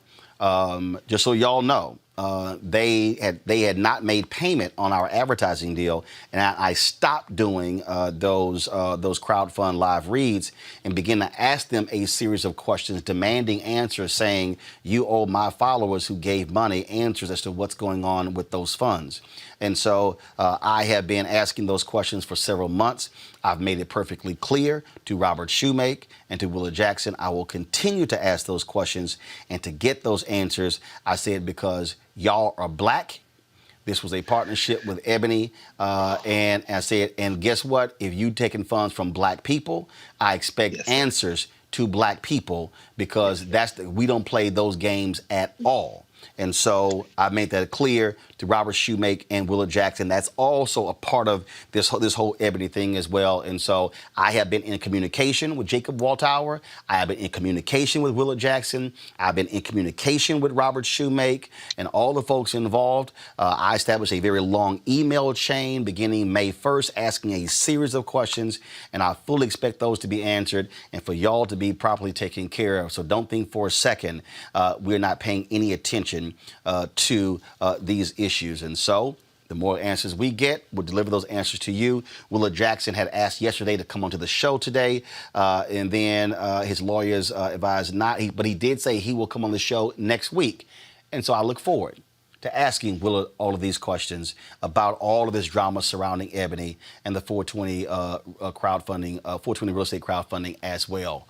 And so we'll see if that happens. Speaking of drama, we told you yesterday that Nick Cannon was removed from Viacom CBS over a podcast that he did with Professor Griff, formerly of Public Enemy, where he was accused of making anti-Semitic remarks. Well, yesterday, in a series post, Nick Cannon apologized. And this is what he said. First and foremost, I extend my deepest and most sincere apologies to my Jewish sisters and brothers for the hurtful and divisive words that came out of my mouth during my interview with Richard Griffin. They reinforced the worst stereotypes of a proud and magnificent people, and I feel ashamed of the uninformed and naive place that these words came from. The video of this interview has since been removed. While the Jewish experience encompasses more than 5,000 years and there is so much I have yet to learn, I have had at least a minor history lesson over the past few days, and to say that is eye-opening would be a vast understatement. As a result, I want to express my gratitude to the rabbis, community leaders, and institutions who reach out to me to help enlighten me instead of chastising me. I want to assure my Jewish friends, new and old, that this is only the beginning of my education. I am committed to deeper connections, more profound learning, and strengthening the bond between our two cultures today and every day going forward. Now, he also said this here. I just had the blessed opportunity to converse with Rabbi Abraham Cooper, Director of Global Social Action, the Simon Wiesenthal Center. My first words to my brother was, I apologize for the hurt I caused the Jewish community. On my podcast, I use words and reference literature I assume to be factual to uplift my community instead turn out to be hateful propaganda and stereotypical rhetoric that pain another community. For this, I am deeply sorry, but now together we can write a new chapter of healing. As a result of this, the folks at Fox announced that he will continue to be the host and executive producer of the show The Masked Singer. I want to go to our panel now. Greg Carr, of course, he graduated just this spring from Howard University. What do you make of all of this? What he released on Monday, which then led to Viacom-CBS firing him on Tuesday, was totally different from the tone of the tweets last night. Well, Nick is smarter than any of the people who are lined up against him. And I say that in this particular sense because, you know, one thing I know to be true about Nick Cannon is that he comes out of black community. He's going to stand with black community. And he's an honest guy, and he's always very, very, very thoughtful in how he moves. And as far as Cannon's class is concerned, that's something Nick really created. He actually birthed it while he was a student at Howard. I was on the first Cannon's class and have been on several since. It was a conduit to bring people into conversation around books and ideas. And if you know anything about Nick, he talks to every and anybody, and he's the same guy all the time. He's like you. I mean, you see him, that's who you see. I think Viacom reacted as the result of Deshaun Jackson and Steven Jackson and Ice Cube, so somebody had to pay. And I think they overreacted because one thing about Nick, he's going to smile, he's going to laugh. I've never seen him angry, but one thing's for sure. He's a businessman. So, yeah, they punched him in the mouth. But guess what? Now he wants his intellectual property. And whether he gets it or not, they can keep the name wilding out. And they had a 25-year relationship with this man. At the same time, what they can't keep is the thing that keeps Nick Cannon centered. And that's who he is. I expect there to be continuing unfolding of this story. I expect Viacom to either try to walk something back or do some back channel negotiation with him. I don't know that he would go back into any form of relationship, but I know when Diddy offered him to come over to Revolt, he hadn't said anything about that. I know that Fox is going to continue with The Masked Singer. I know that he's supposed to be debuting a talk show in the fall. And I know one thing, never bet against somebody who values themselves beyond any context. And we can talk about all that anti-Semitism stuff another time because, you know, people are calling stuff hotepery. Anybody says hotep, I probably at the moment they say that, I mute them in my mind because I know that they don't know enough about the conversation to continue the conversation intelligently. Well, and Greg, we can talk about that another time. Well, Greg, on that point, people who were criticizing him were blasting that very thing. And so you just said it. So when you hear people condemn Hotep and consider it to be some far nutcase sort of deal that obviously we discussed this before, doesn't sit well with you. Well, no, I mean, it doesn't sit well or not sit well with me. I don't take them seriously because they don't know enough to have an intelligent conversation. There are two dimensions to the question of Black-Jewish relationships in the modern era. One of them is the cultural question. And that's really when they say Hotep, I think that's what they're talking about. Although they don't know what Hotep means, I could write it in glyphs on their forehead and they wouldn't be able to translate it. But they're using that as a label for the idea of a stew of conspiracy theories and off history. They don't know enough history to talk about whether it's off or not. And what you saw with that exchange with Professor Griff, Nick was talking about books that Griff had written, and then he's dropping in things from what he had read, which a lot of that is street literature. And there's a real conversation to be had as to why that literature exists. So if you watch the whole Candace class, you can see him trying to weave in and out of that, but then he introduces some other conversations that speak to that street literature. The people who are saying, oh, that's hotel, are really talking about that type of literature that has existed outside of the university, but inside the university, there's no real debate about the origins of the Abrahamic faith traditions. They all come out of Northeast Africa, beginning with Judaism, and Jews are not white initially. But that gets conflated into another kind of conversation, and that's the second category. The second category is the political category of people in white nationalist societies trying to avoid last place. If we understand the history of Judaism, we understand that Jews have been persecuted for centuries. And most of that persecution in the United States has come from white Anglo-Saxon Protestants, the biggest anti-Semite in American history. There's one candidate we could name. His name would be Henry Ford, who wrote a whole 3 volumes called The International Jew, the World's Foremost Problems. Jews had to fight like a number of white ethnics in this country to battle their way into whiteness at the risk of persecution. The Klan didn't like the Jews, the Klan didn't like the Catholics, and the Klan didn't like the blacks. So what you have then is coalition politics, which forms between white ethnics and black folk at key moments. Harold Cruz writes about it in his book, Plural but Equal. But what you also have is tensions that emerge as well. Because ultimately, for example, when you have some of the Jewish organizations take the opposite side against black people in the Baki case in the 1970s, as Jews become more assimilated into white culture, you have this negotiation with the blacks who get left behind. That's the source of tensions. It's too sophisticated to be carried out in an hour in Cannon's class when Nick is talking about to somebody who's basically come out of those communities trying to puzzle through that. But I'll tell you one thing about Nick Cannon. If he lives, every word he tweeted and said in that apology, he's going to stick by it. You know who he's going to invite to that Cannon's class table? He's going to invite all the rabbis. He's going to invite the scholars. He's going to read every word of every book anybody tell him to read. And what will emerge out of this is the real culprit. And the real culprit in this, as far as I'm concerned, Viacom and everybody else, are these corporations that don't like any Negro to get too uppity and have too much power. And you got to bring them out in the yard and try to cut their foot off in front of everybody else before anybody else get any ideas about being independent. These were tweets he also posted today. Let me read those. Folks, pull those up. He said, morning radio family, I've decided to take some time away from my radio show so I can commit myself to deeper, more thorough reflection and education. I will use this time to establish an action plan towards real impactful change and advocacy aimed at bringing people together.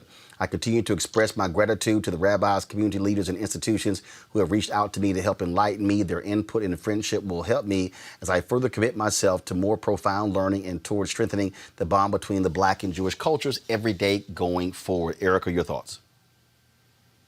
Yeah, I pretty much saw that this was the way that this kind of was the direction that the tweets were going to go in. But I just, when I started kind of like looking back on everything that had kind of happened, it was amazing to me that this was a podcast that had been living since June 30. And so just looking at how this, took fire in this present day and the way that Nick has really handled this, taking a break away from his morning radio show, saying that, as Dr. Carr has just said, he's going to take time and sit with all of those people that he's going to begin to build action plans with. As somebody who is a businessman, somebody who has really kind of shown the way how to move throughout, having been a child actor and developed programming, I'm really going to be watching and to see the other side, how Nick is going to move and matriculate through this. And I think that that's going to be very interesting to see. One last thing that I would add is that, we are in a country that has built its assets off of being anti-Black.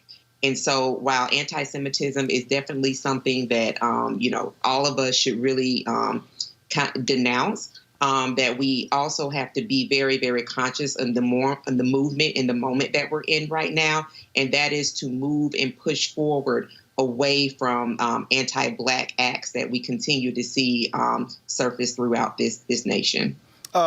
Reese, Kareem Abdul-Jabbar wrote a piece in the Hollywood Reporter where he took to task African Americans over anti-Semitism. He wrote this piece, "Where is the outrage over anti-Semitism in sports in Hollywood?" He talked about Ice Cube, he talked about Deshaun Jackson, and any number of things. He basically is challenging, African Americans on this very issue, and again, Hollywood as well. And then he says, yes, some of the above have apologized. Deshaun Jackson, Steven Jackson, Chelsea Handler, while others continue to defiantly marinate in their own prejudice. Their arrogant and irrational response to accusations of anti-Semitism, rather than dissuade us, actually confirm people's worst opinions. Ice Cube's response was remorseless. What if I was just pro-black? This is the true brother. I didn't lie on anyone. I didn't say I was anti-anybody. Don't believe the hype. I've been telling my truth. Jabbar writes, his truth was clearly anti-Semitic, but like Trump, he believes his truth exists outside facts. Yeah, so, I don't proclaim to be sophisticated enough, as Dr. Carr expertly laid out. It's a far more complicated subject than to discuss in sound bites. But I think to what I will say to Nick Cannon's statements, I do applaud him. By his own admission, I'm just going to say what he said. He called himself ignorant. And one of the things I appreciate about his statement is that he is not going to die on that hill. And I think that a big problem that we have in our society is what I call belligerently ignorant people. People who have this complete adherence to misinformation, to disinformation, to ill-informed opinions, and they are just completely belligerent about it and unwilling to yield to new information. And I think that what Nick Cannon did, people might question his sincerity in that, and I think that's on them to draw that conclusion or not. But I do applaud that he said, listen, when presented with new information, I don't want to continue to perpetuate these statements that I made. I want to learn. I want to invite people into this conversation. I want to take a step away. And I think if more people did that, we would all be better off for it, because I get in arguments with belligerently ignorant people all day, every day. So if there's somebody who's willing to say I was misinformed, or however you want to characterize it, I was ignorant as he characterized it, then more power to them. Greg, this is what in the final paragraph of Jabbar, he says, the lesson never changes. So why is it so hard for some people to learn? No one is free until everyone is free. As Martin Luther King Jr. explained, injustice anywhere is a threat to justice everywhere. We are caught in an inescapable network of mutuality. So let's act like it. If we're going to be outraged by injustice, let's be outraged by injustice against anyone. This back and forth is not new. Recently, of course, Fox Soul, when they announced they were not going to carry the speech on July 4th of Nation of Islam Minister Louis Farrakhan, he writes in there how Chelsea Handler, she had posted a video of Louis Farrakhan denouncing white supremacy. And she defended it. And she said he was speaking truth. That people criticized her, and then after several days, she finally took it down. There were people who actually were upset with Cornel West was on this show, and when he addressed the issue of Farrakhan speaking about Hitler, and people were like, "Oh, Cornel West is wrong as well." Just Greg, this thing that keeps cropping up, where anti-Semitic, no, I'm not. We're black, we're Semitic, so therefore we can't be anti-Semitic. And there's sort of this whole back and forth. And as Cornel West said, he said, I agree with Minister Farrakhan because he preaches against white supremacy, but I disagree with other stuff. But then there are people who say, wait a minute, you can't do that. You can't agree with some of what he says and disagree with others. Folks who say David Duke is no different than Louis Farrakhan. All of these different things, they continue to crop up. Just your assessment. Very quickly, I think, Reese, what you said is absolutely correct. We're talking about whether people have information or not, whether they know or not. I have an immense amount of respect for Kareem Abdul-Jabbar. He wasn't just an athlete. He is an intellectual. He's a writer. And when he was a teenager in New York City, going to Power Memorial High School, when he was still Lou Alcindor, he attended a summer program, the Harry U Act, which was taught in part by John Henry Clark, one of his heroes. John Henry Clark was called an anti-Semite from the pages of the New York Times.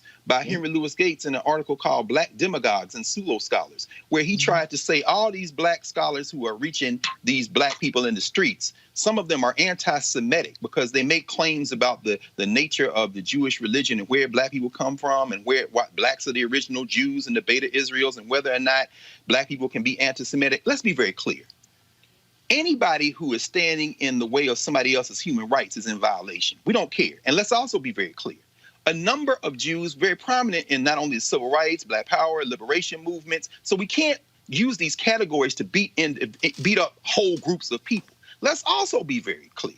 Muhammad Ali, when he came out and became Muhammad Ali and not Cassius Clay, who influenced, among others, Lew Alcindor to become Kareem Abdul-Jabbar, has also been accused of anti-Semitism because he was in the Nation of Islam. Let's also be very clear that these conversations, as Reese said, we can't have these conversations without nuance and without information. So Kareem is absolutely right when he says we can't have intolerance, but he can't say that outside of a historical context that has found him often on the opposite side of white opinion. And in this country, whether you be Jew or Gentile, whether you be Catholic or Protestant, whether you be Muslim or Christian, the politics of this country revolve around, and that is what this is about. This is about race. Finally, I will say this. If we're going to have an intelligent conversation going forward, we have to, and I think this is what Nick is doing, as he said, whether we gauge the sincerity of his apology or not. And I, for one, individually will not gauge the sincerity because I believe he's being absolutely sincere. We must first confess our innocence. People who talk with such cocksure surety about issues like this are usually the least informed people in the room. Come on. All right, now I gotta go here, y'all. I was gonna go to this other story, but I just saw this.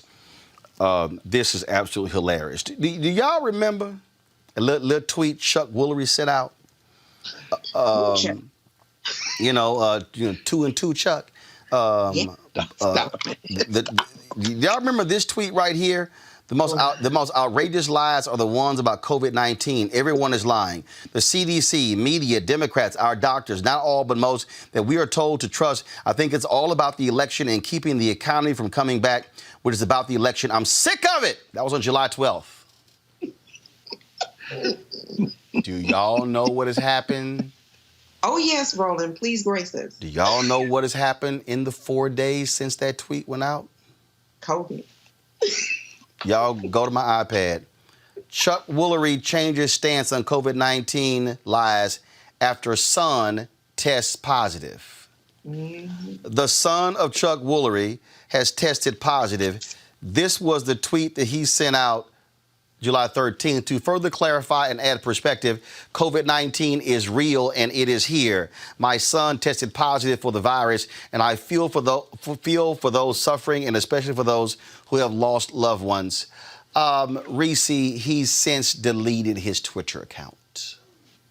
As he should. And I think that this is a huge reason why we see the response to COVID being so drastically different between white people, black people, Latino people, because so few white people have actually experienced a person in their inner circle who have contracted COVID. So for them, this is something that they're seeing on Fox News, and that their president is calling a hoax. And yet for at least 30% of black people, according to latest polling, have experienced a person close to them who has contracted this. And so it's not real to them. And unfortunately, it should be real enough because there are 3.5 million people, I believe, now who are infected with COVID just in this country, 138,000 people who have died. Just the empathy for your fellow citizen should be enough for it to be real to you. But unfortunately, for many white people, particularly people who follow Donald Trump, it doesn't count until it hits right at their back door or front door. Well, was it so interesting here, Erica? His son got it, deleted the tweet. And remember, Donald Trump had sent that tweet out, got retweeted 36,000 times. He amplified it. Oh, ain't it amazing when some stuff come knocking on your door? It hits different, Roland. It hits real different when it's right there. And that does not take away from the severity of COVID. As Reese talked about, you're talking about 30% of a whole demographic that have been touched by COVID. But because of the invisibility belief of white people, that they have largely said, well, hey, we're not the ones that get it. So it's the blacks and the browns. They're the ones that's getting it and transmitting it and dying. So we are going to live our best life. And that is quickly proven not to be a real thing. So, and when people really kind of become one with this truth, that wearing masks, as Dr. Carr just dawned for us the correct way, wearing a mask reduces transmissions, that a lot of the close family and friends that many of us have known that have succumbed to COVID, that they too, as their dear leader, as their son of a Klansman, mediocre orange one, says that their children must go off to school. And you're talking about thousands and thousands of children that may pass away because of COVID. We'll probably see that attitude change much in the same way it did when opioid hit the white community, even though it impacts the black community. Then their response to the 80s failed, but success in building wealth for white folks, war on drugs. Greg, I ain't trying to be petty. Yes, you are. He had to stop and laugh. Look at him. I ain't trying to be petty. No, you're succeeding. But I'm being petty. These white folks gonna learn.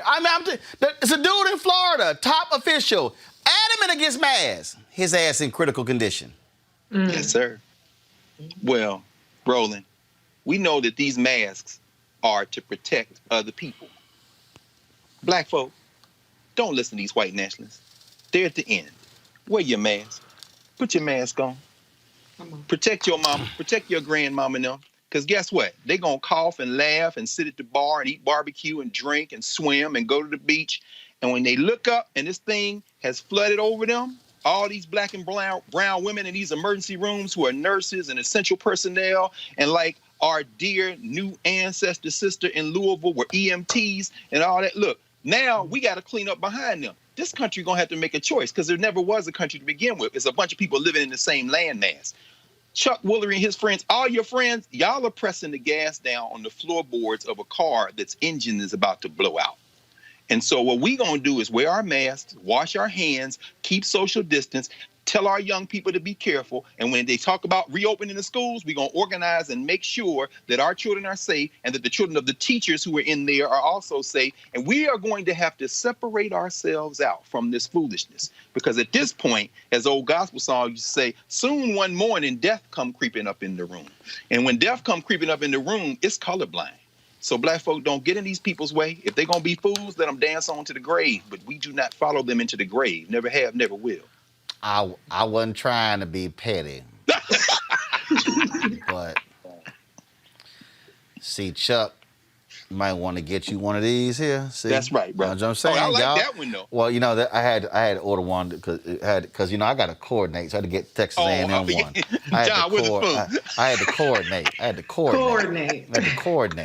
had to coordinate. That's how we do these things. All right. Y'all know what time it is. No charcoal grills are allowed.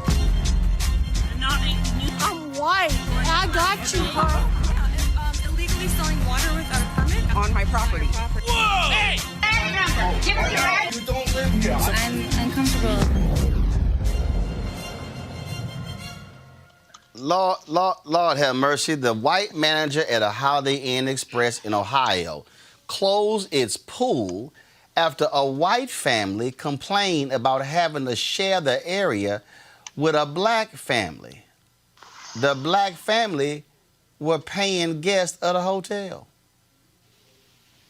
The children swim. Okay, so I'm confused. I'm done talking to you. I want a full refund because we're just going to leave your hotel. There's nothing else for us to talk about. I want my money back. So start the paperwork and give me my shit.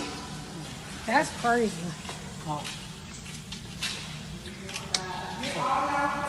They locking up the pool because we're not. That's crazy. Y'all need.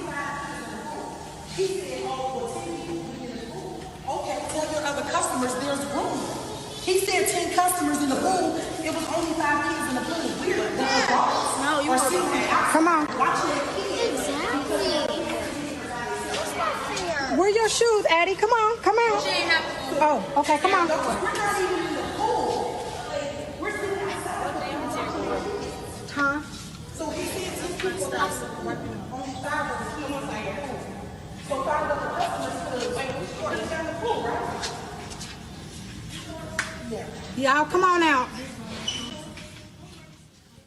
Last I checked, it's first come, first serve.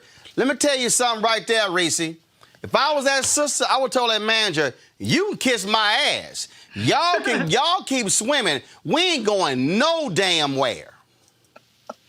Absolutely. It's all about making Black people feel like they do not belong exactly where they have every right to be. They're paying customers, and the white manager just made the calculation that it's easier to push over these Black folks than it is to check these white people. I'm not sure if he was white. He looked like, okay. I'm not sure what he was, but the bottom line is he was listening to them white folks right there. But my problem with that, again, is,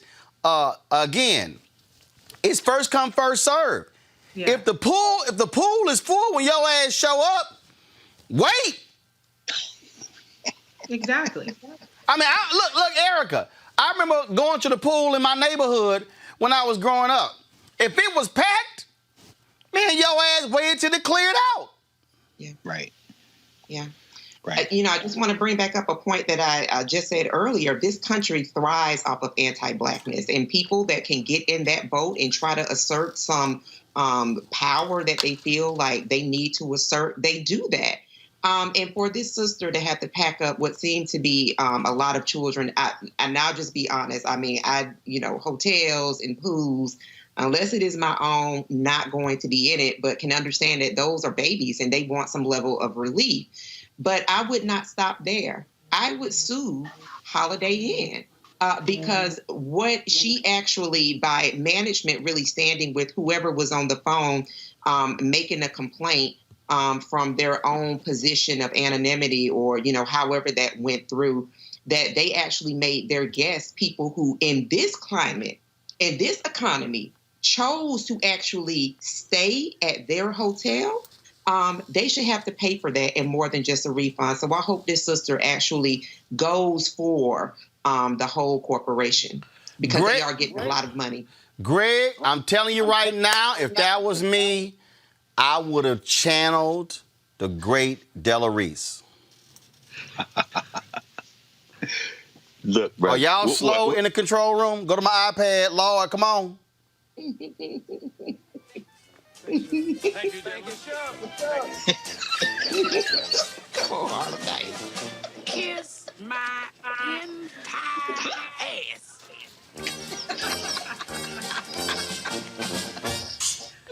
That would have been my response, Greg. Brother, Kiss I know my entire ass. It's interesting you say that because a contemporary of Della Reese is a little bit older than her, but not much, Dorothy Dandridge. Remember when they drained that Las Vegas pool because Dorothy Dandridge stuck her toe in the pool? Some people might remember June 11, 1964, Martin Luther King and some of his people. In fact, they arrested Dr. King for trespassing at a motel in St. Augustine. And then Black and white people who had rented rooms in the motel jumped in the pool to desegregate the pool. And the manager of that hotel poured acid into the water. Erica's right. Pools have often been the site of white supremacy. All right, Greg.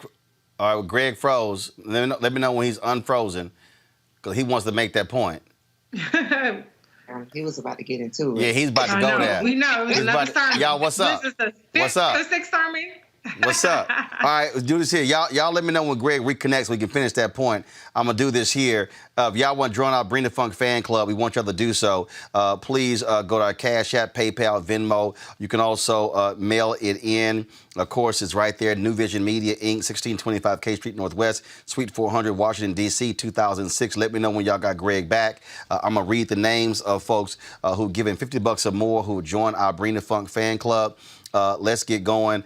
Aaron, Aisha Khalid Khan, Andrea Rogers, Andrina Broussard, Angela Roan, Anthony, April Chapman, Azuri Smith, Barry Howard, Beverly Singleton, Bianca Zachary, Brenda Hicks, Brian Sanders, Bryce Boss, Canute McKenzie, Carol's Kitchen and Desserts, Shantae, Charles Hill, Chris Craig, Cindy Harrison Odom, Connor Coughlin, Corey Benson, Dana Booker, Daniel LaRoche, Darius Horton, Darnell Williams, David Dennis, David Ings, Don Foster, Deanna Harris McCoy, Derek Onwauchi, Dexter Brown, Doc Sanchez, Douglas Roland, Emily Chafin, Felix Olabatui, Florence Jackson, Frederica Bro, Fernita Williams, George Gray, Guinevere Teague, Hayes Consulting, Herlon Pascal, Jackson Sansarin, Jeffrey Sanders, Jerome Hale, Johnny Jean, Jonathan Lomans, Karen DeCoux, Kathy M., Kinley Warren, Kenneth Cozart, Kenneth McElrath, Katura Ladd, Kevin Wilder, Kevin Woods, LaCara Adu Duro, Lawrence Crawford, Leonard Renfro, Linda Allen, Lolo Lawrence, Lonnie Weathersby, Lori Nicole, Luis Collier, Mahalia Johnson, Amadi L., Maria Reekston, Mark Clark, Mark Riles, Mark Roberts, Matthew Melvin, Maya Maxis Clemens, Michelle Arrington, Michelle Trufant, Michelle Minsk, Miriam Dries, Mia Farley, Nancy Carter, Nicole Walker, Norman Johnson, Onyemichi Opara, Arisha Hayes, Pamela Blaylock Carter, Pamela Shervington, Portia Bright, Project Broken Wings, Regina Umoya, Reginald Sanders Sr., Renee Matthews, Renessa White, Rhonda Hood, Robbie Pate, Robert Pico, Robert Young, Roderick, Ronnie Brown, Roosevelt Bradley, Rosonia, James Lindsay, Samuel Stowe, Sandra Frederick, Sharon McDowell, Sherry Collins, Stephanie Smith, Stephen Jones, Stephen Royal, Stephen Fogg, Tiara Dunson, Tori Mackey, Tracy Jones, Tracy Magnum, Troy Hale, Troy McDonald, Tyrone Woods, Veronica Freeman, WFB, Yoretta Robinson, Yetka Carlisle, Zakia Brown. Woo! All right, we got Greg back. Greg, finish that comment about the polls. No, I'm just going to say right quick, man. I love that long list. It gets longer every week, though. Hey, I got no problem with it. Me neither, brother. No, I'm just going to say right quick that pools have been one of the biggest sites of white nationalist activity because water is intimate. In other words, when you're intimate like that, you say, if a black person touched this water and I touch this water, somehow whatever that black person is going to get on to or get into me. So, you know, it's been a site of battle that we haven't always studied or known. But we know that, as James Baldwin said, from birth to death, there's something very personal about being black in America. And seeing that sister and seeing those babies there, it touches you in a place that would make you say, as you said, brother, kiss my entire ass. And if they have some words to say about that, then you might have to lay hands on somebody. But water is an intimate thing. I think that's what triggers that visceral reaction from people. Absolutely. Folks, that's it for us today. Y'all, ain't no other show doing what we do in the way we do it. The panel we have, Erica, Greg, Reese, thank you so very much. When you look at the guests we had today, from Angela Peoples to Senator Doug Jones, Tamika Mallory, Mayor Van Johnson, Shireen Mitchell, breaking down the subjects dealing with Ebony Magazine and Nick Cannon. It was some other stuff we didn't even get to, y'all. Ain't nobody doing what we doing, and guess what? I love when these people put stuff on Twitter saying, oh my goodness, look at this, there are 3 black guests on CNN. I'm like, that's every day for Roland Martin Unfiltered. See, that's what happens. We don't have a problem finding black guests. We got a problem telling people no, because so many people are trying to come on the show. And so that's what I want y'all to understand, why you must support what we do. You can't sit here and talk that you want to support black if you don't support black. I told y'all, supportuntilfreedom.com. They're on the front lines out there protesting. We're using our capacity when it comes to media to amplify, elevate their stories. So you got to support this as well. So join our Bring the Funk fan club. We are getting closer to 10,000 members. Our goal is to have 20,000 by the end of the year. We're almost there. Y'all, we're doing amazing. We did 25 million views last month on Facebook, YouTube, and Periscope. And all them other people who've been bumping their gums, talking about their new media, match those numbers. Let's see who has brand new. That's all I'm saying.